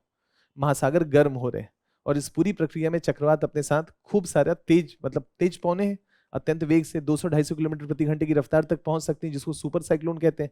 इसकी कुल संख्या बढ़ रही है तो समुद्र में लहरें क्या होंगी? ऊंची होंगी, और ऊंची होंगी तो खूब सारा पानी नदी की तरफ, और साथ ही साथ जो तटीय क्षेत्र में झील होंगे उन सब में आकर के इकट्ठा होगा तो लवणीकरण की समस्या तुलनात्मक रूप से गंभीर बनेगी। काफी इतना मानव जनित कारक और प्राकृतिक कारक इस तरीके से करिएगा पहले कि दोनों ही कारक है। समुद्री जल घुसपैठ के क्या कारण है ना, इतना बताना है। ऐसी आपदा करने के उपचारात्मक उपाय क्या हो सकते हैं? ठीक है, कुल मिलाकर के आपको इन दोनों कारकों में अधिकतर जो भी आपको आंसर्स मिलेंगे उसमें केवल मानव जनित कारकों के बारे में चर्चा होगा। आपको प्राकृतिक और मानव जनित दोनों कारकों के बारे में बताना है। जैसे कि मानसून की प्रकृति, तमिलनाडु में मूलतः, है ना, भूमिगत जल में लवणता का कारण one of the major reason है मानसून की प्रकृति। न अरब सागर न बंगाल की खाड़ी, दोनों से ही वहां वर्षा हो पाती। तो ऐसी स्थिति में कुल वर्षा या कुल पानी की मात्रा क्या है? तुलनात्मक रूप से कम है। तो समुद्र का जल स्तर बढ़ रहा है और वर्षा कम हो रही है, तो भूमिगत जल रिचार्ज कम हो पा रहा है और यहाँ पर समुद्र का स्तर बढ़ा जा रहा है, तो अम्लीकरण की समस्या क्या होगी? बढ़ेगी। आप दोहन करें या ना करें, लेकिन उसके बढ़ने की समस्या तुलनात्मक रूप से होगी। तो प्राकृतिक कारक की भी चर्चा करनी है और मानव जनित कारकों की भी। अब बताइए इसका सुधार क्या हो सकता है? जो प्रॉब्लम है उसी को सॉल्यूशन लिख दें। आर्द्र भूमियों को बचाना चाहिए, नहीं बचाना चाहिए? रिस्टोर करिए, बचाइए। तटीय क्षेत्रों के अपरदन को रोका जाना चाहिए कि नहीं? तो मैंग्रोव के फॉरेस्ट लगाइए। और बताइए तमिलनाडु के तट पे कोई एक विशेष प्रकार का पेड़ होता है, कोई बताए थे क्लास में? कैसूरीना, मतलब हमको लगता है कोई और ही याद आ रहा है आपको, है ना? कैसूरीना, है ना, एक विशेष प्रकार का पेड़ है जो बालू में उग सकता है। बालू में उग सकता है, मिट्टी में जनरली पेड़ उगते हैं ना, जड़ें, है ना। कैसूरीना एक ऐसा प्रकार का पेड़ है जो तटीय क्षेत्रों में होता है, लवण को टॉलरेट भी कर सकता है और साथ ही साथ बालू में ग्रो करने की क्षमता रखता है। तो तटीय क्षेत्रों के अपरदन को रोक सकता है ना, और समुद्र की लहरों को फर्दर आगे बढ़ने से रोक सकता है। तो बताइए यहाँ पर समाधान पूछ रहा है ना, तो समाधान में प्रकृति, नेचर सॉल्यूशन है। और नेचर में हमको मालूम है कि मैंग्रोव फॉरेस्ट एक रोल प्ले कर सकते हैं, और दूसरा जैसे कि तमिलनाडु के क्षेत्र में एक विशिष्ट प्रकार का वनस्पति पाया जाता है जिसका नाम है कैसूरीना। इसको भारत के सभी तटीय इलाकों में इसका विस्तार किया जाना चाहिए, है ना। कैसूरीना बताए थे, वनस्पति वाली क्लास अगर किसी ने किया होगा तो उसमें कैसूरीना के बारे में उसका यूज करिए। और वाटर जो दोहन कर रहे हैं क्या रिचार्ज भी करना चाहिए, खाली निकालना चाहिए? रिचार्ज पे भी फोकस करना चाहिए। तो क्या कह सकते हैं, रेन वाटर हार्वेस्टिंग कर सकते हैं, वाटर की रिसाइकलिंग। जैसे मान लीजिए कि जितने भी उद्योग धंधे हैं जो पानी का इस्तेमाल कर रहे हैं, और पानी का इस्तेमाल करने के बाद जो वेस्ट हुआ, क्या उसको रिसाइकल करना चाहिए? और रिसाइकल करके क्या करें, भूमिगत जल के रिचार्ज में एक रोल प्ले करें। होना चाहिए कि नहीं ये सॉल्यूशंस? और क्या सॉल्यूशन देंगे? कृषि में पानी के उपयोग को बढ़ाना चाहिए, कम करना चाहिए? तो कम करेंगे तो वाटर का, सबसे ज्यादा पानी का, भूमिगत जल का दोहन कौन करता है? कृषि। तो कृषि करता है तो स्प्रिंकल और ड्रिप इरिगेशन शानदार सॉल्यूशन हो सकता है कि नहीं? तो क्या बताइए, स्प्रिंकल और ड्रिप इरिगेशन जैसी तकनीकों का इस्तेमाल किया जाना है। इससे ओवरऑल पानी का डिमांड कम होगा, और पानी का डिमांड कम होगा तो दोहन क्या होगा? कम होगा। तो ऐसी स्थिति में भूमिगत जल जो कि, या तटीय क्षेत्रों में जो समुद्री जल मिक्स हो रहा है, उसकी समस्या प्रभावी रूप से साधी जा सकती है कि नहीं? इसके अलावा कुछ और सॉल्यूशन? मान लेते हैं जहां समुद्र का जल स्तर बढ़ गया है, जहां पर समुद्र का जल स्तर बढ़ गया है, वहां क्या करना चाहिए? नीदरलैंड और डेनमार्क की तरह दीवार खड़ा करना चाहिए, ताकि समुद्र का पानी जमीन की तरफ ना आ सके। ऐसे कुछ स्ट्रक्चर भी तो खड़े करने पड़ेंगे, ऐसी कुछ संरचनाएं भी तो बनानी पड़ेंगी जहां पर चुनौतियां तुलनात्मक रूप से ज्यादा हो। जैसे मुंबई के कोस्ट पे आप कभी जाइए तो तट के साथ साथ आप देखिए ट्राइपॉड, पत्थर उत्थर खूब डाले गए हैं, ताकि समुद्र की लहरें फर्दर आगे न बढ़ पाए। ऐसे संरचनात्मक उपायों को भी हमको साधना पड़ेगा। तो ऐसे कुछ संरचनात्मक उपायों के बारे में भी एग्जामिनर को बताएं कि ऐसा ऐसा कुछ हमको साथ में करना पड़ेगा, है ना? काफी है इतना। और फिर एग्जामिनर को बता दीजिए कि, है ना, कि ये जो सॉल्यूशन है, यानी कि जो तटीय क्षेत्र हैं उसमें गंभीर समस्या है, और हमको प्रभावी रूप से विभिन्न नीतियां, जैसे अब इसमें नीतियों वाली विवाद भी कर सकते हैं। कोस्टल रेगुलेशन जोन 2016, 2011 अपडेट किया गया 2016 में। तो क्या तटीय क्षेत्रों में हमको रेगुलेशन करना चाहिए, रेगुलेट करना चाहिए उद्योग धंधे कृषि को, ताकि तटीय क्षेत्रों में अति दोहन की स्थिति को साधा जा सके? जैसे मान लेते हैं फॉर एग्जाम्पल, इसमें लिखा जा सकता है वो सारे उद्योग धंधे जो बहुत ज्यादा पानी का कंजम्पशन करते हैं, उनको तटीय क्षेत्रों की जगह तटों से दूर लगाया जाना चाहिए, ताकि भूमिगत जल का जो दोहन कर रहे हैं, जिससे भूमिगत जल का स्तर तटीय क्षेत्रों में नीचे जाएगा और उसके कंटेमिनेट होने की संभावना बढ़ेगी। ऐसी स्थिति में हमको तटीय क्षेत्रों के रेगुलेशन पे भी फोकस करने की जरूरत है, कि कहाँ हम घर बनाएं, कहाँ हम उद्योग धंधे लगाएं, और कहाँ हम नेचर के लिए कुछ क्षेत्र छोड़ दें। इस पूरी प्रक्रिया में कहीं ना कहीं एक, हम कह सकते हैं कि संधारणीय विकास की अवधारणा की तरफ बढ़ेंगे, और हम प्रभावी रूप से उसको साध सकते हैं। मतलब एक तरीके से एक वेल प्लान्ड मेथड की तरफ बढ़ना पड़ेगा। और उसमें नीतियों की बात कर दीजिए कि हमको कोस्टल रेगुलेशन जोन पे प्रभावी रूप से काम करना पड़ेगा। इसमें चाहे तो ये बात कह सकते हैं कि देखिए, ये सारा मसला पानी का या जमीन का, ये सेंटर का एक्सक्लूसिव लिस्ट तो है नहीं। कहने का मतलब है कि जमीन पे घर बनेगा, इंफ्रास्ट्रक्चर बनेगा या आर्द्र भूमि होगा, ये स्टेट का विषय वस्तु है, क्योंकि लैंड जो है वो स्टेट का सब्जेक्ट है। तो गवर्नमेंट ऑफ इंडिया एक मॉडल कानून ही बना सकता है। कोस्टल रेगुलेशन जोन एक मॉडल कानून है, यानी कि गवर्नमेंट ऑफ इंडिया ने एक कानून बना दिया और राज्य सरकारों को कहा कि मैंने एक कानून बना दिया है, अब आप अपने नजरिए से सोचिए, आपको सोचने की जरूरत नहीं है, मैं सारे आइडियाज आपके सामने रख देता हूं, आप अपने अपने अनुसार इस कानून को देखते हुए अपने अपने राज्यों में इसको लागू कर दीजिए। तो यहाँ पर सॉल्यूशन आप क्या देंगे? सॉल्यूशन आप देंगे जो गवर्नमेंट ऑफ इंडिया ने मॉडल कानून बनाया है 2011 में, जिसका नाम है कोस्टल रेगुलेशन जोन। राज्य सरकारों को इनमें गंभीरता से विचार करने की जरूरत है, क्योंकि गवर्नमेंट ऑफ इंडिया बना सकता है, लागू नहीं कर सकता है, क्योंकि लैंड किसका विषय वस्तु है? स्टेट का। तो भारत में 9 तटीय राज्य हैं, उनके लिए एक कानून बन गया, लेकिन वो कानून गवर्नमेंट ऑफ इंडिया लागू नहीं कर सकता है जब तक उड़ीसा की सरकार, आंध्र प्रदेश की सरकार, तमिलनाडु या केरला की सरकार उसको धारण नहीं करती, मतलब ऐसा कानून बनाती नहीं। तो गवर्नमेंट ऑफ इंडिया मॉडल कानून बना सकता है। तो सुझाव यहाँ पर यही दीजिए, है ना, कि कोस्टल रेगुलेशन जोन एक लैंड से रिलेटेड विषय वस्तु है जो कि राज्य सरकारों के तहत आता है। तो केंद्र सरकार ने मॉडल कानून 2011 में बना दिया, है ना। जितने भी तटीय राज्य हैं, 9 राज्य हैं, इनको प्रभावी रूप से इसको कार्यान्वयन करना चाहिए, या अपने अनुसार इसको जमीनी स्तर पर लागू करना चाहिए।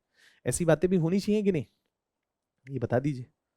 ये है आपका एक टॉपिक जिसमें कोस्टल क्षेत्र के संदर्भ में पानी की गंभीर समस्या के बारे में बात कही गई है। बढ़े आगे।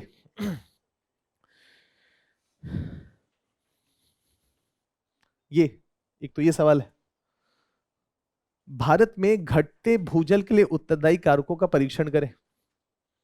भारत में जो भूजल है ना, उसके कारक क्या है?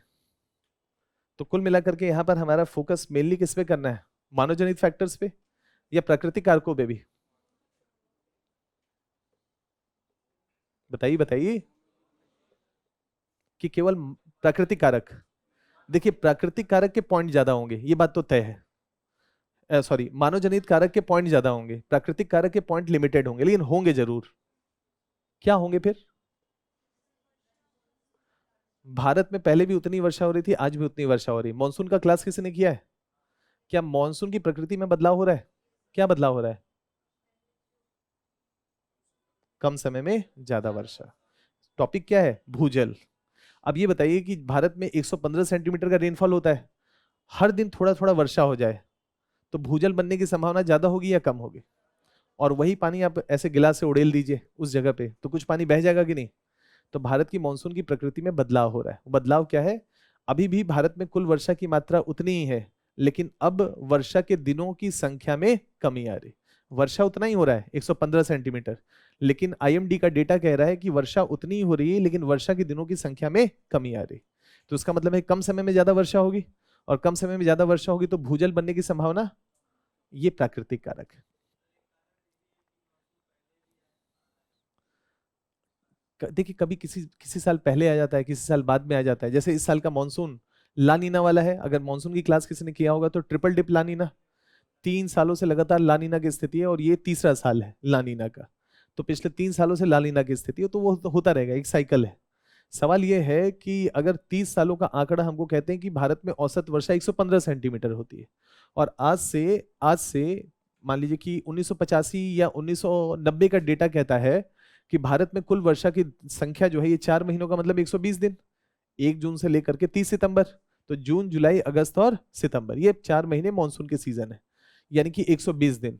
इन 120 दिनों में लगभग 75 से 80 दिनों की वर्षा होती है इन जनरल भारत में। अब इनकी संख्या गिर करके 63 से 64 दिन रह गई है। तो वर्षा अभी भी 115 सेंटीमीटर ही हो रही है, लेकिन दिनों की संख्या कम। तो क्या कम समय में ज्यादा वर्षा हो रही होगी? तर्क यही निकलता है। तो अगर कम समय में ज्यादा वर्षा होगी तो भूजल के रिचार्ज होने की संभावना कम होगी। ये नेचुरल फैक्टर, ये लिखिएगा। ये एक तथ्य है, एक साइंस है, मैं कोई बना करके पॉइंट नहीं बता रहा हूं। ये आईएमडी का लॉन्ग पीरियड का डेटा कहता है। क्लियर है? अगर आपने मॉनसून पढ़ा है तो इस पॉइंट का यहां पर इस्तेमाल होना चाहिए। ये एग्जामिनर जैसे ही पढ़ेगा ना, वो कहेगा कि वाह इस बच्चे ने तो, क्योंकि अधिकतर बच्चे भूजल के उत्तरदायी कारकों में मेनली फोकस कर रहे होंगे मानव जनित कारकों में, और आप इसमें क्या बता रहे होंगे कि सर प्राकृतिक कारक का भी एक रोल है ना, वो भी एक रोल इंपॉर्टेंट प्ले कर रहा है। तो बताइए कि भूजल के उत्तरदायी कारकों में मॉनसून की प्रकृति में बदलाव हो रहा है, और ये लंबा बदलाव हमको देखने हैं। 1980 की तुलना में अभी 2025 में बदलाव या उसकी प्रकृति बदल गई है। नंबर ऑफ रेनी डेज की संख्या में कमी आ रही। ठीक है, ये मेन पॉइंट आपको बताना है। इसके बाद जितने भी पॉइंट्स आपको बताने हैं, मूलतः क्या बताना है? मानव जनित कारक। और मानव जनित कारक में भूजल का सबसे बड़ा उपयोग कौन करता है? उद्योग धंधे, कृषि, या हम अपने डेली यूज के लिए जो पानी यूज करते हैं। तो सबसे पहला पॉइंट क्या आना चाहिए? कृषि। जो सबसे इंपॉर्टेंट है वो सबसे पहले आएगा, ताकि एग्जामिनर को पता हो कि सर मुझे पता है कि भूजल का अगर गंभीर संकट है तो उसका one of the major reason क्या है? एग्रीकल्चर, कृषि। कैसे हो गया? है ना, बड़े आराम से कर सकते हैं कि नहीं इसका व्याख्या, कि यार एग्रो क्लाइमेटिक कंडीशन के अनुसार कैसी नहीं हो रही है ना। किसके अनुसार कृषि हो रही है? पैसे के हिसाब से, एमएसपी के हिसाब से, कि सबसे सबसे ज्यादा गेहूं और धान का हो रहा है तो गेहूं और धान उगाएं, भले ही जलवायु आपका सपोर्ट कर रहा हो नहीं कर रहा। फॉर एग्जाम्पल पश्चिमी उत्तर प्रदेश, हरियाणा और राजस्थान और पंजाब। क्लियर है? ये 3-4 राज्य हैं जो कि, अगर पश्चिमी उत्तर प्रदेश, ये सब अर्ध शुष्क इलाके में है, जहां पर 100 सेंटीमीटर से कम की वर्षा होती है। और जहां आइसो हाइट 100 सेंटीमीटर से कम हो, यानी कि 100 सेंटीमीटर से कम की वर्षा होती हो, वहां मोटे अनाज और गेहूं उगाने चाहिए। जहां 75 से 100 हो वहां पर गेहूं, और जहां पर 75 से भी कम हो वहां पर ज्वार, बाजरा, रागी, जिसको श्री अन्न कहा जाता है, ये उगाना जाए। लेकिन आप देखें कि इन क्षेत्रों में क्या उगाया जा रहा है? गन्ना, जो कि वाटर गजलर, खूब सारा पानी लेता है। क्या उगाया जा रहा है? चावल, और चावल में भी कौन सा? बासमती, जो सबसे ज्यादा पानी का कंजम्पशन करता है। आपको जान करके हैरानी होगी कि भारत में सबसे ज्यादा बासमती का एक्सपोर्ट करने वाला राज्य हरियाणा है। हरियाणा, जिसको उगाना चाहिए गेहूं, है ना, वो एक्सपोर्ट क्या कर रहा है? बासमती का। और बासमती सबसे ज्यादा पानी ग्रहण करने वाला है, तो एग्रीकल्चर वाला टॉपिक आना चाहिए। तो कृषि के बारे में बताइए कि कृषि के पैटर्न में बदलाव हो रहा है। एग्रो क्लाइमेटिक कंडीशंस के अनुसार कृषि ना होकर के, है ना, किसके अनुसार हो रहा है? एमएसपी के अनुसार हो रहा है। जिसमें ज्यादा प्रॉफिटेबिलिटी नजर आ रही है उसका हम, और उसमें गेहूं चावल सबसे महत्वपूर्ण है, तो जो दायरा था 100 सेंटीमीटर का वो हटता चला जा रहा है। तो पश्चिमी उत्तर प्रदेश, पंजाब, हरियाणा गेहूं और धान जैसे सबसे ज्यादा पानी अति जल गहन फसलों का है ना प्रोडक्शन कर रहे हैं। ये स्थिति क्या है, चिंताजनक होगी। ये बात हो गई, ये तो एक उत्तर भारत की बात हो गई ना। थोड़ा सा महाराष्ट्र की भी बात कर लीजिए। महाराष्ट्र में विदर्भ और मराठवाड़ा का क्षेत्र क्या है, सूखाग्रस्त क्षेत्र है। और देश की चीनी मिलें बहुत ज्यादा यहाँ पर अवस्थित है। और चीनी मिलें क्यों होंगी, जब चीनी के लिए क्या चाहिए, गन्ना चाहिए। तो जरा सोचिए कि सूखेग्रस्त क्षेत्र में क्या गन्ना उगाना चाहिए, पहले ही सूखेग्रस्त है, संकट की संभावना ज्यादा है, उसमें उगा क्या रहे, गन्ना। तो भूमि भूजल का दोहन क्या होगा, तुलनात्मक रूप से ज्यादा होगा। तो कृषि वाला पॉइंट इसमें डालिए, है ना। अब बस एक दो पॉइंट, लास्ट एक दो पॉइंट बस, उसके बाद फिर आप बताइएगा। अगर सिर्फ किसानों किसानों को बोले तो गलत नहीं हो जाएगा, थोड़ा सरकार को भी बोलना पड़ेगा। फ्री में इलेक्ट्रिसिटी क्यों दिए, नहीं। अगर फ्री इलेक्ट्रिसिटी देंगे तो किसान क्या करेगा, नल चला के छोड़ देगा, बेहतर है। और अगर थोड़ा सा पैसा चार्ज किया तो फिर क्या करेगा, जुडिशियस होगा कि नहीं, अपने खर्चे को कम करने की कोशिश करे। तो ये जो फ्री कल्चर है गवर्नमेंट के द्वारा, खास करके इलेक्ट्रिसिटी की सब्सिडीज देना, ये भी कहीं ना कहीं अति जल दोहन की स्थिति को उत्पन्न करता है। ये भी बात आपको रखनी चाहिए, है ना। इसमें कोई गलत बात नहीं, क्योंकि सब्सिडीज लगभग लगभग सारी राज्य सरकारें किसानों को देती है। देखिए, सब्सिडी देना गलत नहीं है, लेकिन कहते हैं ना कि कुछ सब्सिडी ऐसे होते हैं जो उत्पादन उत्पादकता को बढ़ाने के साथ साथ संधारणीय भी है। ये फ्री इलेक्ट्रिसिटी का जो कल्चर है वो ओवरऑल अति जल दोहन की स्थिति को उत्पन्न करता है। और यहाँ पर जैसे ही आप उसमें चार्ज, यूजर चार्ज लगाना शुरू कर देंगे, वैसे में किसान क्या हो जाएगा, जुडिशियस, अपने उस खर्चे को कम करने की कोशिश करेगा। तो कहीं ना कहीं अति जल दोहन करने की स्थिति में जो एमएसपी की भूमिका है, सब्सिडीज में फ्री इलेक्ट्रिसिटी की भूमिका है, और जो एग्रीकल्चर का पैटर्न इस पूरी प्रक्रिया में बदला, और अति जल गहन जो फसलें हैं अर्धशुष्क प्रदेशों में, जैसे कि पंजाब हरियाणा में बताइए धान उगाया जा रहा है, गन्ना उगाया जा रहा है, महाराष्ट्र के विदर्भ मराठवाड़ा में उगाया जा रहा है, ये स्थितियां ओवरऑल भूजल की स्थिति के अति दोहन की स्थिति को जन्म दे रही। तो कृषि वाला पॉइंट आना चाहिए, उसके 3-4 डायमेंशन जरूर बात होनी चाहिए। जी क्या कह रहे थे आप, कुछ कह रहे थे? एक बार वो बताइए, कुरुक्षेत्र में, हाँ कुछ क्षेत्र में, मजाक को, कुछ क्षेत्रों में, कुछ क्षेत्रों में क्या, हम समझ नहीं पाए। पथरीली जमीन है, अभी कृषि वाली बात हो रही है ना। हाँ कर सकते हैं, कर सकते हैं। पहले भी तो ऐसा होता था। नहीं नहीं वो तो है, लेकिन पहले भी तो ऐसा होता था। पत्थर तो पहले भी थे, आज भी थे, नहीं। तो अब ये समस्या गंभीर क्यों हो गई उन क्षेत्रों में। जैसे अगर पत्थर बदल रहे हो, पहले अवशोषित करते हो अब ना कर रहे हो, है ना, कि पहले वो क्या करते थे, पानी को जाने देते हो नीचे और अब नहीं जाने देते। जैसे मानसून है, पहले वर्षा के दिनों की संख्या ज्यादा थी, अब नहीं है। अब इसको कैसे जस्टिफाई करेंगे प्राकृतिक में, ये कर सकते हैं। तो अभी मानव जनित हो जाएगा कि नहीं है, अभी आते हैं ना उस पे। अभी तो बस जुम्मा जुम्मा कृषि हुआ है, नहीं अभी तो कृषि वाला पॉइंट ही हुआ है ना। तो यहाँ पर भारत में घटते भूजल के लिए हम कह रहे हैं कि प्राकृतिक कारक में पैटर्न कोई बताइए जो बदल रहा हो। प्राकृतिक कारक में आपको पैटर्न बताना है कि पिछले 30 सालों में उस पैटर्न में कुछ बदलाव हुआ हो। नहीं तो अगर नेचर पहले भी वही था और आज भी वही है ना, तो भूजल में कमी कैसे आ गई उस क्षेत्र में। समझ पा रहे हैं, भूजल इसमें क्या है, घटते भूजल की बात कर रहा है। तो घटते भूजल के लिए आपको उस पत्थर की प्रकृति का बदलाव बताना पड़ेगा। नहीं तो पहले भी वही रोल प्ले कर रहा था, आज भी वही रोल प्ले कर रहा है। समझ पा रहे हैं, उस पॉइंट को इसमें करना है। चलिए, मानव जनित कारक में क्या निकल करके आ गया, एग्रीकल्चर। और जैसे इन्होंने क्या कहा, नगरीकरण। नगरीकरण एक गंभीर समस्या होगा ना। जैसे दिल्ली है, उसमें साल दर साल 2-2.5 मीटर की दर से भूमिगत जल का स्तर नीचे चला जाता है। क्यों, one of the major reasons क्या है, एक बड़ा पॉपुलेशन जो मतलब एक लार्ज वाटर का डिमांड करता है, और दूसरा कंक्रीटाइजेशन, कंक्रीट का जंगल बना दिया। वाटर के रिचार्ज होने की संभावना क्या हो गई, कम हो गई। सारा पानी क्या बह रहा है, एक सीवेज के रूप में जाकर के। यानी कि अगर मुखर्जी नगर में 5 लाख का पॉपुलेशन रहता है, तो यहाँ जो वर्षा का पानी है, इसका मैक्सिमम पानी नीचे जाना चाहिए, इस क्षेत्र में रहना चाहिए, ताकि इस क्षेत्र की जरूरतों को पूरा किया जा सके। लेकिन इसका पानी बह करके कहाँ जा रहा है, सीवेज के माध्यम से यमुना में, फिर आगे। इसके रिचार्ज होने की संभावना क्या हो गई, कम हो गई।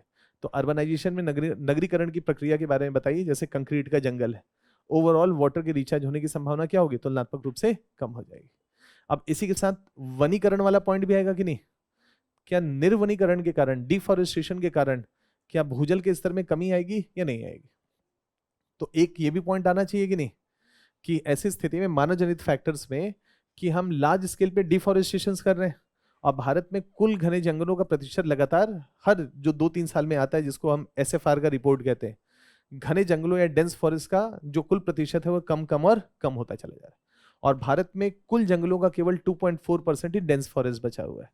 तो ऐसी स्थिति में हम क्या कर रहे हैं, अति सघन वन से मध्यम सघन वन और मध्यम सघन वन से खुले वन की तरफ बढ़ रहे हैं, और इसका प्रतिशत बढ़ रहा है। तो इस पूरी प्रक्रिया में हम कह सकते हैं कि डिफॉरेस्टेशन की दर बढ़ी है, चाहे वो माइनिंग की गतिविधियों के लिए हो, चाहे विभिन्न प्रकार के इंफ्रास्ट्रक्चर के डेवलपमेंट के पॉइंट ऑफ व्यू से हो, चाहे वो पर्वतीय क्षेत्र हो, चाहे है ना, चाहे वो मेनलैंड हो, या आप कह सकते हैं कि मैदानी भाग हो, तुलनात्मक रूप से लगातार इंफ्रास्ट्रक्चर के डिमांड्स के कारण। जैसे फॉर एग्जांपल कुछ लिख दीजिए इसमें पॉइंट्स, जैसे फॉर एग्जांपल इंडिया और चीन के बीच में जो सीमा विवाद हुआ, उस पूरी प्रक्रिया में हमको ये बात समझ में आई भारत को कि सामरिक रूप से बॉर्डर एरियाज पे हमारे पास 4 to 6 लेन के रोड्स होने चाहिए, ताकि ट्रुप का मूवमेंट बेहतर हो सके, हम अपने हितों को बेहतर तरीके से साध सके।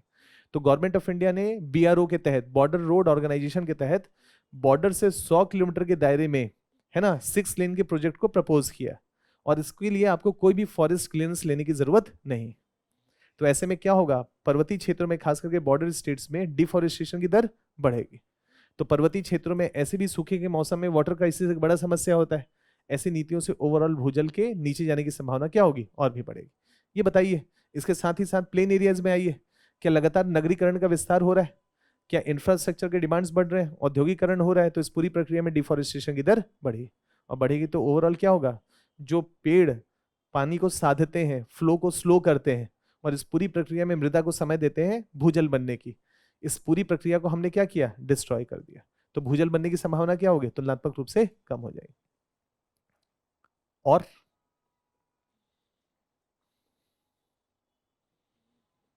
और कुछ पॉइंट्स क्या लिखेंगे,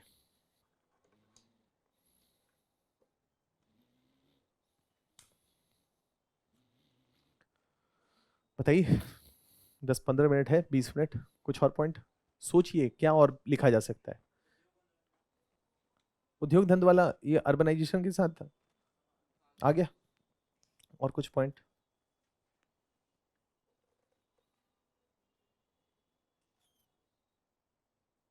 सोचिए ना, सोचना जरूरी है। उस दिन 7 मिनट मिलेगा सोचने के लिए, लिखने के लिए, तो उस दिन पूरा फुल अलर्ट होकर के, कंसंट्रेट होकर के, फोकस होकर के पढ़िए, सोचिए कि क्या पढ़े यार भूजल में, जरा सोचते हैं, और जहां जहां से जो डायमेंशन आ जाए उसके बारे में सोचिए।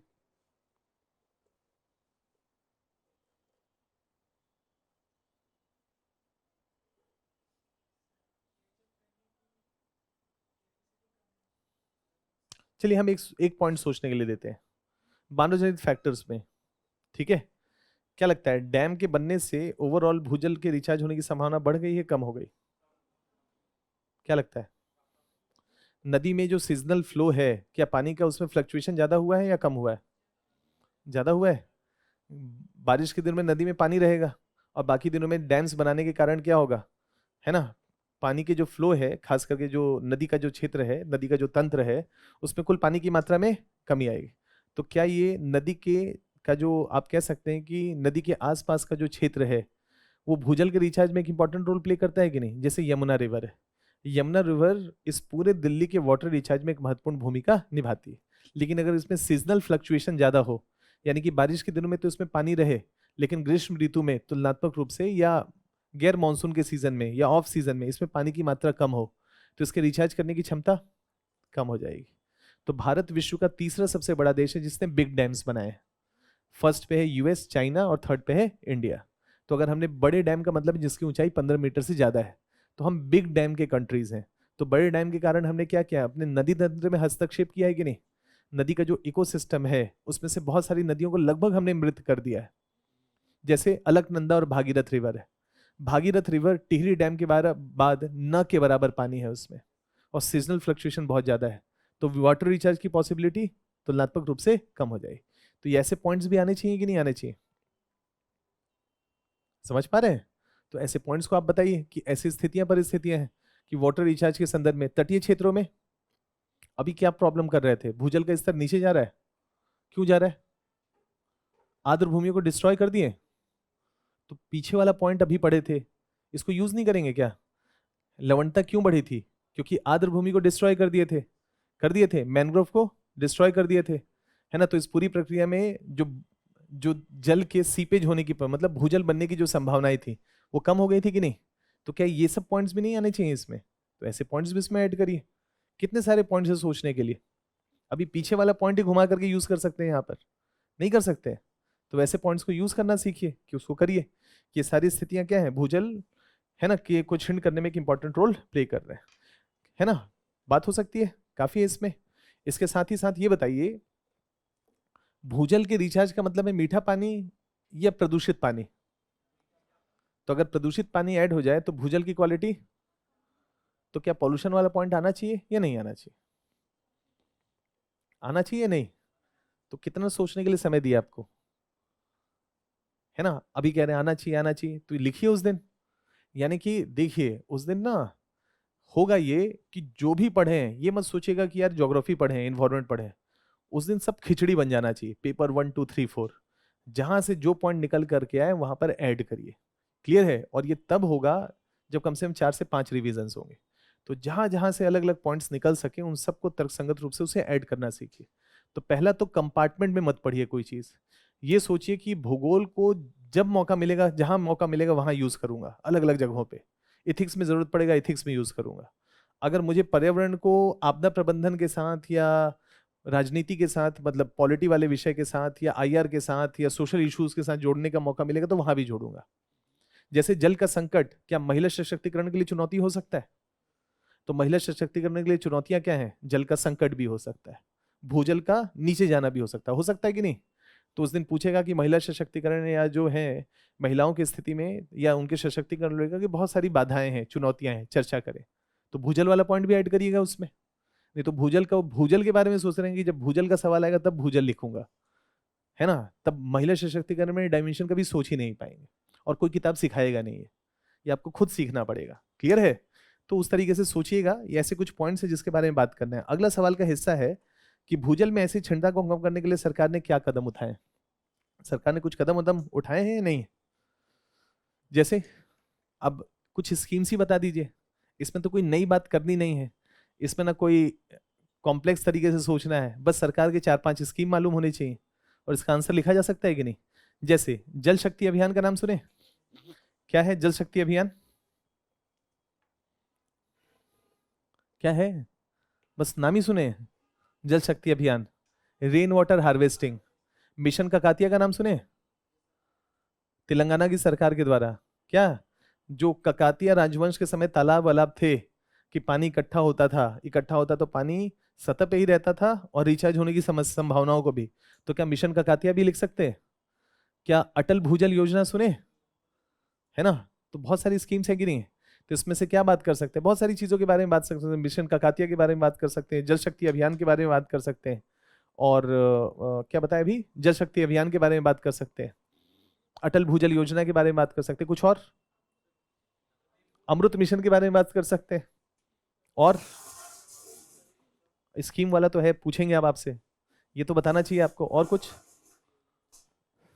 एक आध पॉइंट और बता दीजिए, बैठ गए हैं। अच्छा ये बताइए कि अभी पीछे हमने क्या स्प्रिंकल और ड्रिप इरिगेशन किया था, क्या वो तरीका भूजल को बढ़ाने में रोल प्ले कर सकता है? तो इसको बढ़ाने के लिए सरकार ने कोई स्कीम चलाया है? प्रधानमंत्री कृषि सिंचाई योजना सुने हैं कि नहीं?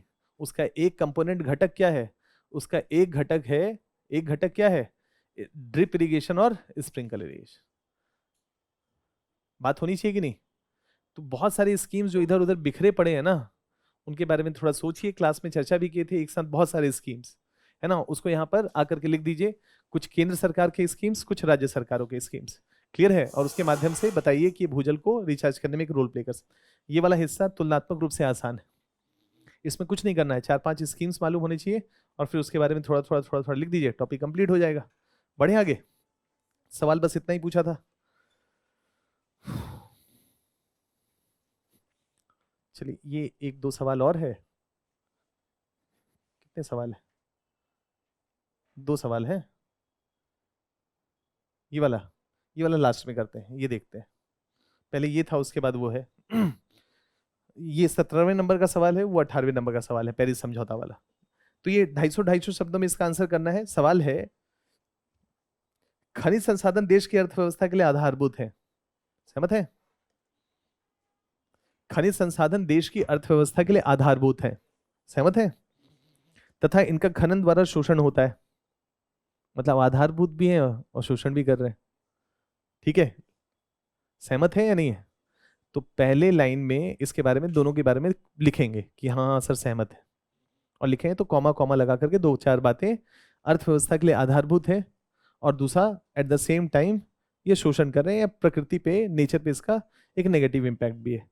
खनन को पर्यावरणीय आपदा क्यों समझा जाता है? क्लियर है?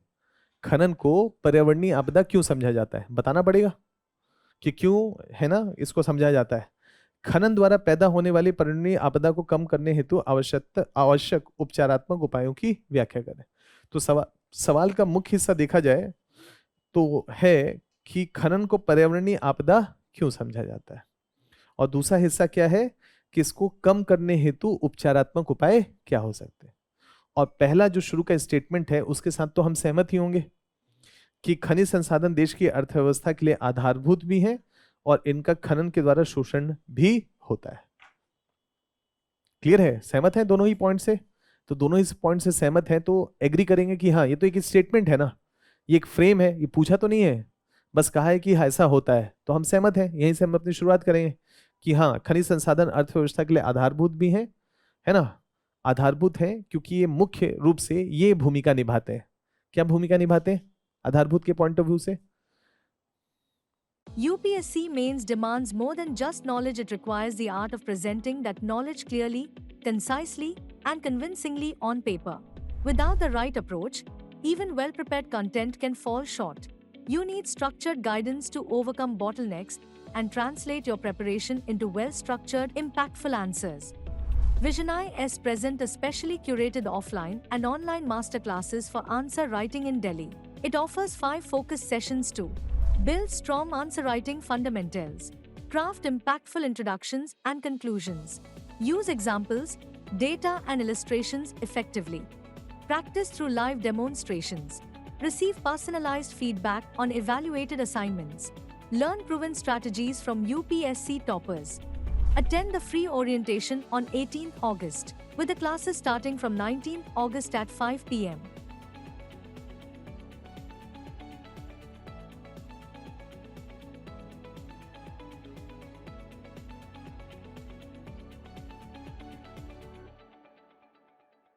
UPSC isn't cleared by just reading books, it's cleared by preparing for every stage with precision and timing. Many aspirants focus on prelims first, delay mains answer writing, and think about interview only after results. This fragmented approach costs success.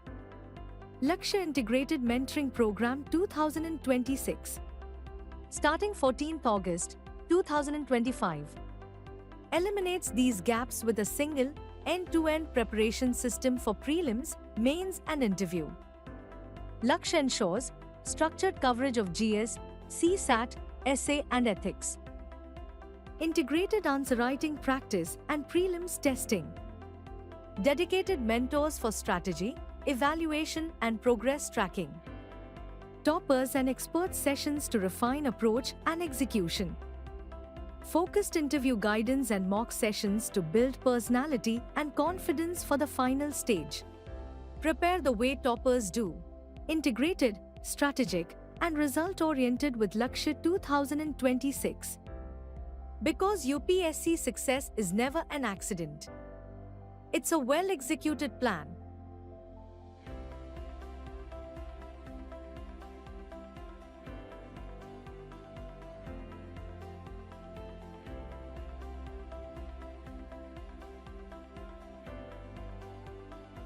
In UPSC CSE, current affairs isn't just important, it's the heartbeat of your preparation.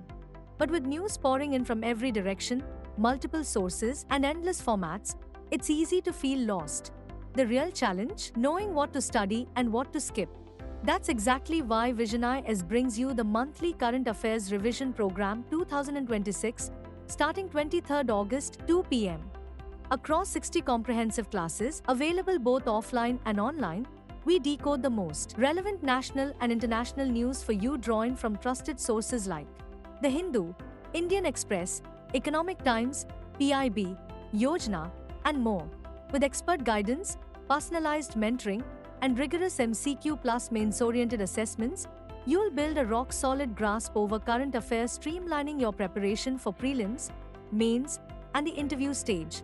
A strong hold over current affairs isn't optional, it's your way to succeed in UPSC CSE.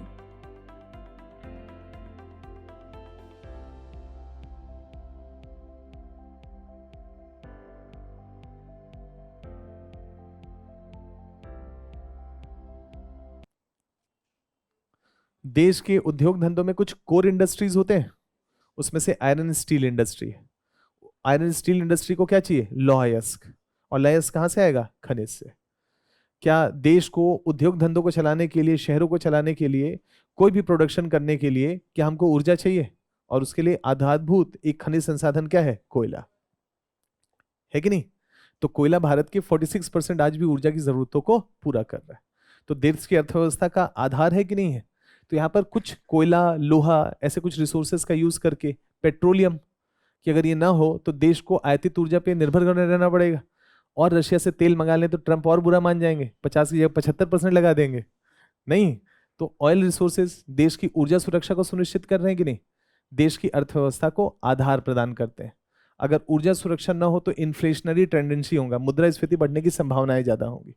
आयातित ऊर्जा पे निर्भर होंगे। आज Russia अपना price बढ़ा दे, waste Asia अपने oil के प्राइसेस बढ़ा दे, तो भारत में हर चीज महंगा हो जाएगा कि नहीं? लोगों की क्रय शक्ति क्या हो जाएगी? कम हो जाएगी।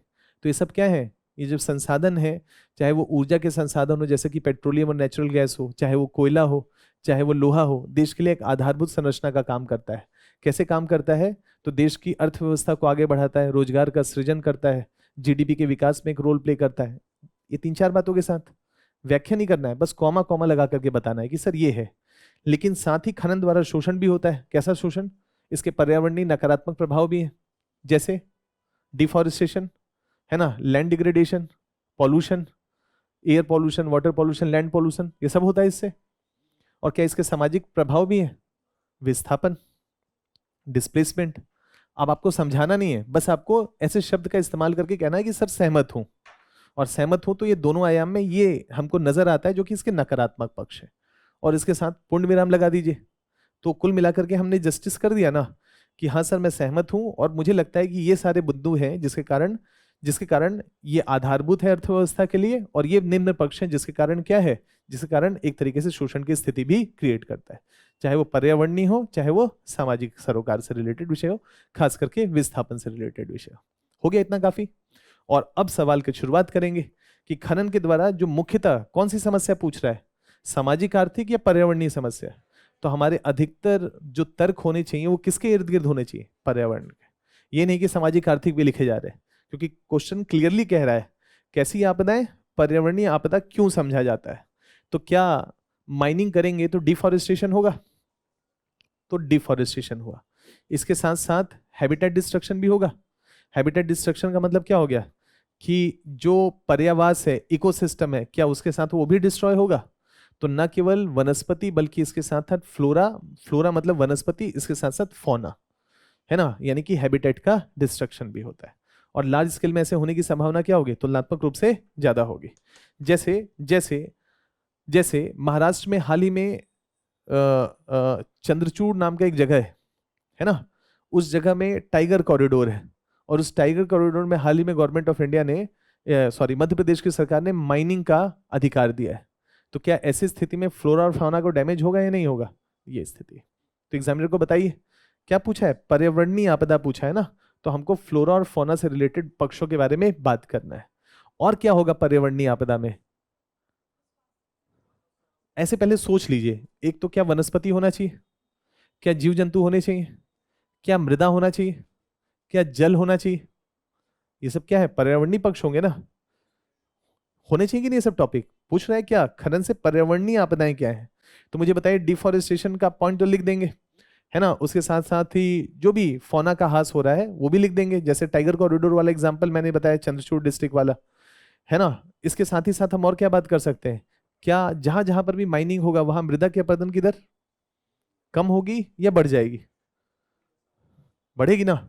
तो आप कोई सा भी एग्जांपल दे दीजिए, मध्य प्रदेश, छत्तीसगढ़, जहां भी आयरन ओर की माइनिंग हो रही है, लोहे की माइनिंग हो रही है ना, डाली राजरा का क्षेत्र है, बेलाडीला का क्षेत्र है, या मान लेते हैं सिंगरौली है मध्य प्रदेश में, इन सब क्षेत्रों में हम क्या देखते हैं, सॉइल अपरदन, मृदा के अपरदन की दर तुलनात्मक रूप से ज्यादा है। वाटर की क्वालिटी, भूमिगत जल खास करके खराब होगा, और सतही जल, क्या उसमें हैवी मेटल्स ऐड होंगे? क्योंकि जब आप माइनिंग करते हैं तो प्राकृतिक रूप से आर्सेनिक पाया जाता है, कैडमियम पाया जाता है, लीड पाया जाता है, मरकरी होता है, प्राकृतिक रूप से चट्टानों में होता है। जब चट्टानों को ब्रेक करते हैं तो मरकरी, कैडमियम, लीड इन सबको फ्री कर देते हैं। तो ऐसी स्थिति में बह करके क्या जाता है, या तो भूमिगत जल का हिस्सा, नहीं तो सतही जल का हिस्सा बनता है। और इस पूरी प्रक्रिया में जो सतही जल है, नदियां हैं, उन नदियों में लीड या हैवी मेटल्स आप कह सकते हैं, कैडमियम, लीड, मरकरी, इन सब की मात्रा तुलनात्मक रूप से बढ़ती है, जो स्वास्थ्य के पॉइंट ऑफ व्यू से क्या है, चुनौतीपूर्ण है। यहाँ पर्यावरणीय मुद्दा का है, तो हमको स्वास्थ्य वाला ना भी लिखें तो एटलीस्ट बताएं कि लैंड, मतलब वो जो वाटर का कंटेमिनेशन हो तुलनात्मक रूप से बढ़ेगा। और ये बताइए कि जहां पर भी माइनिंग करेंगे, गहरा खोदते जाएंगे तो भूमिगत जल का स्तर बढ़ेगा या कम होगा? तो भूजल का स्तर कम होता है और सतही जल में हैवी मेटल्स की मात्रा तुलनात्मक रूप से बढ़ती है।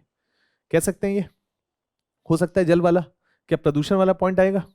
अब प्रदूषण वाले में लैंड वाला तो कर ही लिए, वाटर वाला भी कर ही लिए, क्या एयर पॉल्यूशन बढ़ेगा? तो जहां पर भी माइनिंग होती है, जहां कोयला खास करके या लोहा, तो लोहे को पिघलाने के लिए कोयला जलाया जाएगा। तो जहां पर भी, जैसे कुछ स्टील प्लांट्स का नाम ले लीजिए, जैसे टिस्को, है ना, जमशेदपुर टाटा, है ना, जैसे for example Bhilai steel plant, जैसे फॉर एग्जांपल उड़ीसा में राउरकेला स्टील प्लांट, है ना। इन सब जगहों पे हम क्या देखते हैं, प्रदूषण का स्तर तुलनात्मक रूप से ज्यादा है। सिंगरौली, छत्तीसगढ़, उड़ीसा, कुछ कोल माइनिंग के एरियाज मालूम है, मैं बताया था, जैसे फॉर एग्जांपल जब माइनिंग की चर्चा कर रहा था, उड़ीसा में कोई प्लांट या कोल का कोई बड़ा क्षेत्र, तालचर, लिख सकते हैं। तो ऐसे कुछ चीजों के बारे में लिखिए कि तालचर है, सिंगरौली है, कोरबा डिस्ट्रिक्ट छत्तीसगढ़ का सबसे बड़ा, या आप कह सकते हैं कि उस स्टेट का सबसे बड़ा कोयला का प्रोड्यूसिंग जो डिस्ट्रिक्ट है वो कोरबा। आसपास एयर पॉल्यूशन की समस्या क्या है, तुलनात्मक रूप से ज्यादा है। एयर पॉल्यूशन में क्या क्या लिख सकते हैं, CO2, sulphur, CO, PM2.5, PM10, है ना, कॉमा कॉमा कॉमा लगा के झलक दिखला जा कि एयर पॉल्यूशन का मतलब ये सब चीजें होती हैं, और ये सब चीजें मुझे मालूम है कि एयर पॉल्यूशन में होता है, कॉमा कॉमा लगा करके बताइए, और फिर एग्जांपल्स दे दीजिए। इन सब की मात्रा तुलनात्मक रूप से तालचर, सिंगरौली, कोरबा जैसे डिस्ट्रिक्ट्स में, राउरकेला, भिलाई स्टील प्लांट, इसके आसपास हमको तुलनात्मक रूप से ज्यादा नजर आती है कि नहीं? बात हो सकती है। और कुछ ये बताइए, भारत में क्या यूरेनियम की माइनिंग होती है कहीं? तो एक पॉल्यूशन ये भी होगा ना, रेडिएशन पॉल्यूशन। नहीं, ये भी मतलब अगर लिखा जा सकता है कि नहीं? कुछ लोग तो बस इतना ही लिख करके रुक जाएंगे। आप बताइए, जैसे फॉर एग्जांपल जादूगोड़ा, कहां पर? झारखंड, और कहीं पर यूरेनियम की माइनिंग होती हो? आंध्र प्रदेश में थुमलापल्ली, है ना। बताइए कि इन सब के आसपास गांवों में जो हम वाटर और लैंड का सैंपल या सॉइल का सैंपल लेते हैं, उसमें हमको क्या रेडिएशन की मात्रा या रेडियो एक्टिव एलिमेंट्स की तुलनात्मक रूप से मात्रा ज्यादा नजर आए। तो रेडिएशन पॉल्यूशन भी है, तो ये भी एक बात होनी चाहिए, इसके बारे में चर्चा की जानी चाहिए। और खनन द्वारा पैदा होने पर मतलब और आपदा क्या हो सकता है? और लैंड सब्सिडेंस, भू धसाव की घटनाएं, जहां पर आप माइनिंग करेंगे उसके आसपास भू धसाव की होने की पॉसिबिलिटी क्या होगी, तुलनात्मक रूप से ज्यादा होगी। बात कर सकते हैं कि नहीं ये सब? तो ये सब बताइए कि कुल मिलाकर के ये सारी चीजें हैं। सवाल का अगला हिस्सा, काफी इतना पॉइंट है ना, तो इस तरीके से बात करिएगा। इसके अलावा जो सवाल का अगला हिस्सा है वो कह रहा है कि खनन द्वारा पैदा होने वाले पर्यावरणीय आपदा को कम करने हेतु आवश्यक उपचारात्मक उपाय क्या हो सकते हैं? क्या हो सकते हैं उपचारात्मक उपाय?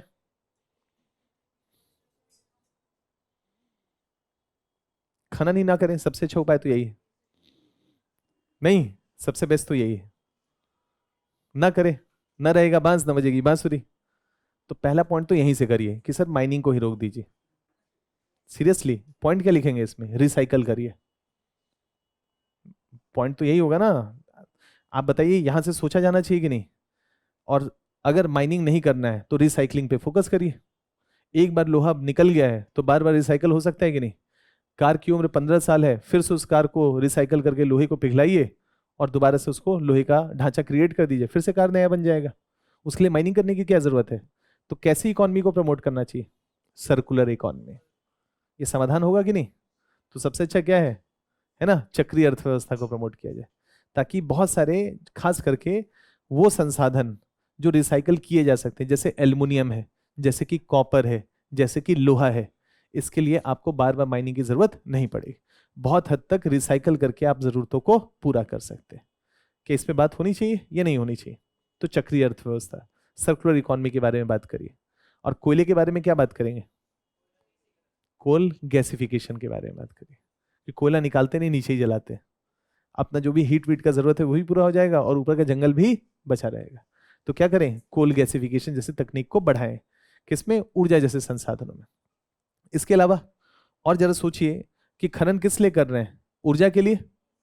जैसे मान लीजिए कि पेट्रोलियम है या सपोज करिए कोयला है, तो क्या हमको अल्टरनेटिव सोर्स ऑफ एनर्जी पे फोकस करना चाहिए? किस पे? नवीनीकृत ऊर्जा पे। हम ज्यादा से ज्यादा अपना प्रोडक्शन क्या करें? नवीनीकृत ऊर्जा से करने की कोशिश करें।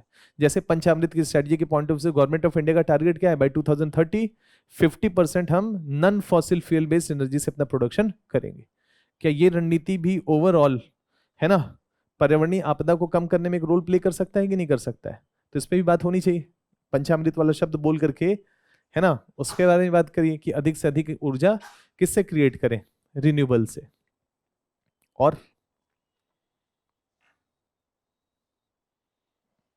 और क्या हो सकता है?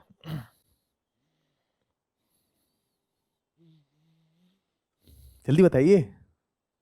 अच्छा ये बताइए, माइनिंग किए, 200 मीटर तक खोद करके कोयला लोहा जो भी था निकाल लिए, फिर उसको भरना चाहिए कि नहीं भरना चाहिए? भर करके फिर से पेड़ लगाइए, मेहनत करवाइए सबसे, कि कोल इंडिया लिमिटेड है, टेस्को है, जितनी भी कंपनियां हैं, सेल है ना, गेल है, जितनी भी कंपनीज जो हैं वो रिसोर्स के सेक्टर में काम कर रही हैं और जो भी ये संसाधनों का दोहन कर रहे हैं, दोहन करने के बाद वैसे ही छोड़ दें उसको गड्ढा करके, या उसको रिफिल करना चाहिए और रिफिल करके उस पर वन रोपण करना चाहिए? नहीं, आदर्श स्थिति तो यही होनी चाहिए ना। तो ऐसी स्थिति में क्या हो सकता है? वो दोबारा नेचर अपने आप को क्या कर लेगा? रिग्रो कर लेगा। जो समस्या क्रिएट हुआ था उसका समाधान मिल जाएगा कि नहीं? हमको कोई इंस्टेंट सॉल्यूशन मैगी थोड़ी ना बनाना है कि 2 मिनट के बाद वो प्रॉब्लम सॉल्व हो जाए। लॉन्ग टर्म सॉल्यूशन हो। आने वाले 10 15 20 सालों में जो माइनिंग के कारण उस क्षेत्र विशेष में भूजल का स्तर नीचे गया है, जो लैंड का डिग्रेडेशन हो गया है, जो पानी बह करके वहां से मरकरी लीड के साथ बह रहा है, जो कह सकते हैं कि नदियों के कंटेमिनेशन को बढ़ा रहा है, उसको लैंड को रिफिल करिए, रिहेबिलिटेट करिए, वन रोपण पे फोकस करिए, वृक्षारोपण पे फोकस करिए। ये सारी स्थितियां क्या कर सकती हैं? वो पुरानी जो स्थिति और समस्याएं थी उसको साधने में एक रोल प्ले कर सकता है। काफी इतना पॉइंट ये सब बताना है, मतलब इस तरीके से सोचना है। मुझे बताइए, इसके लिए बहुत ज्यादा पढ़ने की जरूरत है? थोड़ा सोचने की जरूरत है ना, कि बैठ करके सोचें कि यार ये समस्या है, ये होगा तो क्या होगा, ये होगा तो क्या होगा, बस यही तो करना है। और जिसके पास उस दिन 10-12 पॉइंट आ गए दिमाग में, वो हीरो है कि नहीं उस दिन का? और जो 10-11 मिनट में केवल 3 या 4 डायमेंशन ही सोच पाया, तो जीरो तो नहीं बोलेंगे, लेकिन द पॉइंट इसकी रेस में तो पीछे हो गया ना। और सारा मसला क्या है? एक एक दो दो नंबर का है, ध्यान रखिएगा। सिर्फ कुछ ही नंबरों का खेल है। तो आपको हर आंसर में इनोवेशन सोचना है कि मैं कितना क्रिटिकल थिंकिंग, मतलब कितने डायमेंशंस पे सोच सकता हूँ। अलग अलग तरीके से सोचिएगा। तो यहाँ पर वही है, खनन द्वारा पैदा होने वाले पर्यावरणीय आपदा के बारे में पूछा है ना, इसको उसके क्या सॉल्यूशंस हो सकते हैं, तो पर्यावरण को साधने के क्या क्या उपाय हो सकते हैं वो एग्जामिनर को बताइए, है ना, और उसके संदर्भ में बात करिए। हो सकता है और कुछ पॉइंट? नहीं तो लास्ट सवाल की तरफ आते हैं।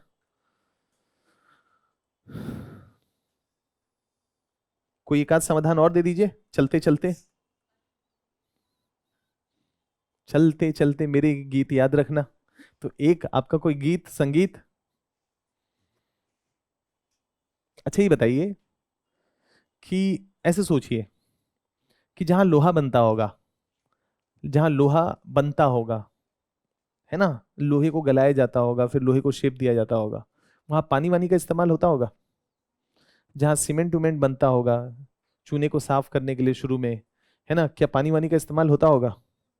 वो पानी जब इस्तेमाल हो जाता होगा तो उसमें हीट ज़्यादा होता होगा, उसमें विभिन्न प्रकार के हैवी मेटल्स होते होंगे, तो उनको वैसे ही बहा करके छोड़ दिया जाए या उसको रिसाइकल किया जाए? तो ये पॉइंट नहीं बोल सकते? नहीं, आप ही बताइए कि जितने भी उद्योग धंधे हैं वो गंदा पानी नहीं रिलीज करेंगे, वो सारा पानी रिसाइकल करके ही रिलीज करेंगे, है ना? ये एक शानदार समाधान हो सकता है कि नहीं? ओवरऑल वाटर की क्वालिटी को बेहतर करने में एक रोल, पर्यावरणीय मुद्दा है ना, ना वो पानी जाएगा ना भूमिगत जल को कंटेमिनेट करेगा, ना जा करके नदी और जो तालाब है उसको गंदा करेगा या उसमें हैवी मेटल्स की मात्रा को बढ़ाएगा। तो ऐसा करना चाहिए या नहीं करना चाहिए?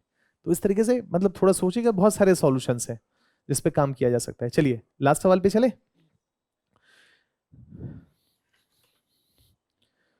पेरिस समझौता, यार ये 2015 में भारत का आईएनडीसी और 2021 भारत में पंचामृत की स्ट्रेटजी, उन दोनों की तुलना करा रहा है कुल मिला के सवाल। अगर ध्यान होगा पीटी 365 में भी ये बात बताए थे कि 2015 में हम क्या रणनीति बनाए थे और 2021 में हमारी रणनीति क्या थी, हमने कैसे अपने आप को अपग्रेड किया था। यही सवाल है। पेरिस समझौते 2015 के अंतर्गत भारत की जलवायु वचनबद्धताओं पर समीक्षा लिखिए तथा बताइए कि उन्हें किस प्रकार कॉप 21 में और अधिक दृढ़ता प्रदान की गई। तो कॉप 15 में हमने क्या कमिटमेंट किया था और कह रहे हैं कि समीक्षा लिखिए, यानी कि 2015 में हमने जो बोला था केवल बोला ही था, करके भी दिखाया था, ये सवाल जानना चाहता है। तो ये बताइए यूपीएससी क्यों सवाल पूछेगा? करके दिखाए होंगे तभी ना, है ना? तो आपको बताना है कि 2015 में ये बात बोले थे और फिर बताना है सर इसको तो 2030 में बोले थे, अभी अचीव कर लिए, है ना? यही तो करना है ना कि हमने 2015 में। अच्छा चलिए बात करते हैं। कुल मिलाकर के अगर ध्यान होगा तो 2015 में भारत ने पहली बार आईएनडीसी जारी किया था, इंटेंडेड नेशनल डिटरमाइंड कंट्रीब्यूशन। समझाए थे इसको पीटी 365 की क्लास में भी बोले थे, याद आ रहा है कुछ? कि 2015 में दुनिया के जितने भी देश थे विकसित और विकासशील देश, तो विकासशील देश अड़ गए क्योंकि उससे पहले जो क्योटो प्रोटोकॉल का विषय था उसमें यह था कि विकसित देशों को ही जिम्मेदारी निभानी थी, विकासशील देशों को जिम्मेदारी नहीं निभानी थी, है ना? CBDR निकला था, कॉमन बट डिफरेंशिएटेड रेस्पॉन्सिबिलिटी, कि नेचर कॉमन है, प्रकृति कॉमन है, वायुमंडल कॉमन है, पर्यावरण कॉमन है, लेकिन जिम्मेदारियां कॉमन नहीं है। विकसित देशों ने ज्यादा प्रदूषित किया है और विकासशील देशों ने कम प्रदूषित किया है, कॉमन बट डिफरेंशिएटेड रेस्पॉन्सिबिलिटी। और एक और सिद्धांत निकला था 90 के दशक में, उसका नाम था पॉल्यूटर पे प्रिंसिपल, जिसने पॉल्यूट किया है वही पे करेगा। इसके आधार पे 1997 में क्योटो प्रोटोकॉल जब आया तो ये जिम्मेदारी दी गई कि विकसित देशों को ही पर्यावरण में जो समस्याएं क्रिएट हुई हैं, जलवायु परिवर्तन जो हो रहा है, उसका सॉल्यूशन इन्हीं को देना है और गरीब और विकासशील देशों की कोई जिम्मेदारी नहीं होगी। 2012 में क्योटो प्रोटोकॉल का कमिटमेंट पीरियड हो गया ओवर, क्लियर है? अब 2012 के बाद विकसित देशों ने कहा कि देखो हमने अपनी जिम्मेदारी निभा ली, अब हम तब अपनी जिम्मेदारी निभाएंगे जब विकासशील और गरीब देश अपनी जिम्मेदारी निभाएंगे। उनको भी कुछ टारगेट फिक्स करने पड़ेंगे और फिर 2012 से 2015 तक वही तू मैं चला। विकासशील देशों ने कहा कि बताइए 1850 और 1750 में औद्योगिक क्रांति हुई, उस समय से लेकर के अभी तक मतलब 2000 तक, यानी कि 250 सालों तक आपने कोयला जलाया, हमारा दोहन किया, शोषण किया, सामान बनाते थे, हमको बाजार के रूप में इस्तेमाल करते थे। 250 सालों तक जो आपने वायुमंडल में CO2 रिलीज किया है ना, उसका हिसाब 10-20 सालों में कैसे हो जाएगा? नहीं, क्योंकि 97 से 2012 तो हार्डली कितने हो गए? 15 से 18 साल, है ना? या 15 साल आप कह सकते हैं कि 15 साल, यानी कि 250 सालों का हिसाब इन्होंने कितने में कर लिया? 15 सालों में। और अब कहने लगे कि अब जो भी करेंगे मिलजुल करके करेंगे, यानी कि आपको भी जिम्मेदारी लेनी पड़ेगी। तो भारत जैसे देशों ने इसका विरोध किया और ये विरोध 3 साल तक चला। 2012 में मिले, कुछ बात नहीं निकली, 13 में मिले, 14 में मिले और 15 में पेरिस में मिले। और वहां पर भी भारत बोला कि जिम्मेदारी तो आपको ही लेनी पड़ेगी, विकसित देशों को ही। लेकिन विकासशील देशों ने भारत और चीन का नाम लिया कि जब तक ये 2 देश नहीं आएंगे, क्योंकि ये भी वर्ल्ड में वन ऑफ द लार्जेस्ट पॉल्यूटर्स है, तब तक हम अकेले कोई कंट्रीब्यूशन नहीं करेंगे। तब फ्रांस भारत का मित्र है, उसने समझाया हाथ रख करके कंधे पे कि यार मान जाओ, कुछ बोल दो। तब भारत ने वहां पर कहा INDC, intended nationally determined contribution. और भारत ने बोला तो पूरे दुनिया के देशों पे ये लागू हुआ कि दुनिया के सभी देशों को कुछ ना कुछ कहना पड़ेगा कि हर 5-5 सालों में कुछ टारगेट स्वेच्छा से ही करें, कोई बाध्यकारी ना हो, लेकिन अचीव करना पड़ेगा या अचीव करने की कोशिश करनी पड़ेगी। तो भारत ने पहला INDC घोषित किया, कब? 2015 में, क्लियर है? तो उसमें कुछ कुछ बातें निकल करके आई। उसमें बातें बातें क्या थी, तो वो बातें यूपीएससी पूछ रहा है। यही सवाल है, पेरिस समझौते के अंतर्गत यानी कि 2015 में जो समझौता हुआ, भारत की जलवायु वचनबद्धता मतलब आईएनडीसी वचनबद्धताओं पर समीक्षा लिखिए। तो 4-5 पॉइंट भारत ने कहा था वहां पर, आपको पहले वो 4-5 पॉइंट बताने हैं, फिर बताना है कि जो हमने कहा था 2015 में, अभी हम 2025 में जी रहे हैं, हमने उसको अचीव किया या नहीं किया। अगर किया तो समीक्षा शानदार हो गई कि नहीं, कि हमने बता दिया कि देखिए ये बोला था और ये करके दिखा दिया। इतनी बात आपको कहनी। उसके बाद कह रहा है, उसके बाद सवाल कह रहा है, इस दिशा में किस प्रकार पहली बार भारत द्वारा प्रस्तावित राष्ट्रीय स्तर पर निर्धारित योगदान को 2022 में अद्यतन किया गया, अपडेट किया गया।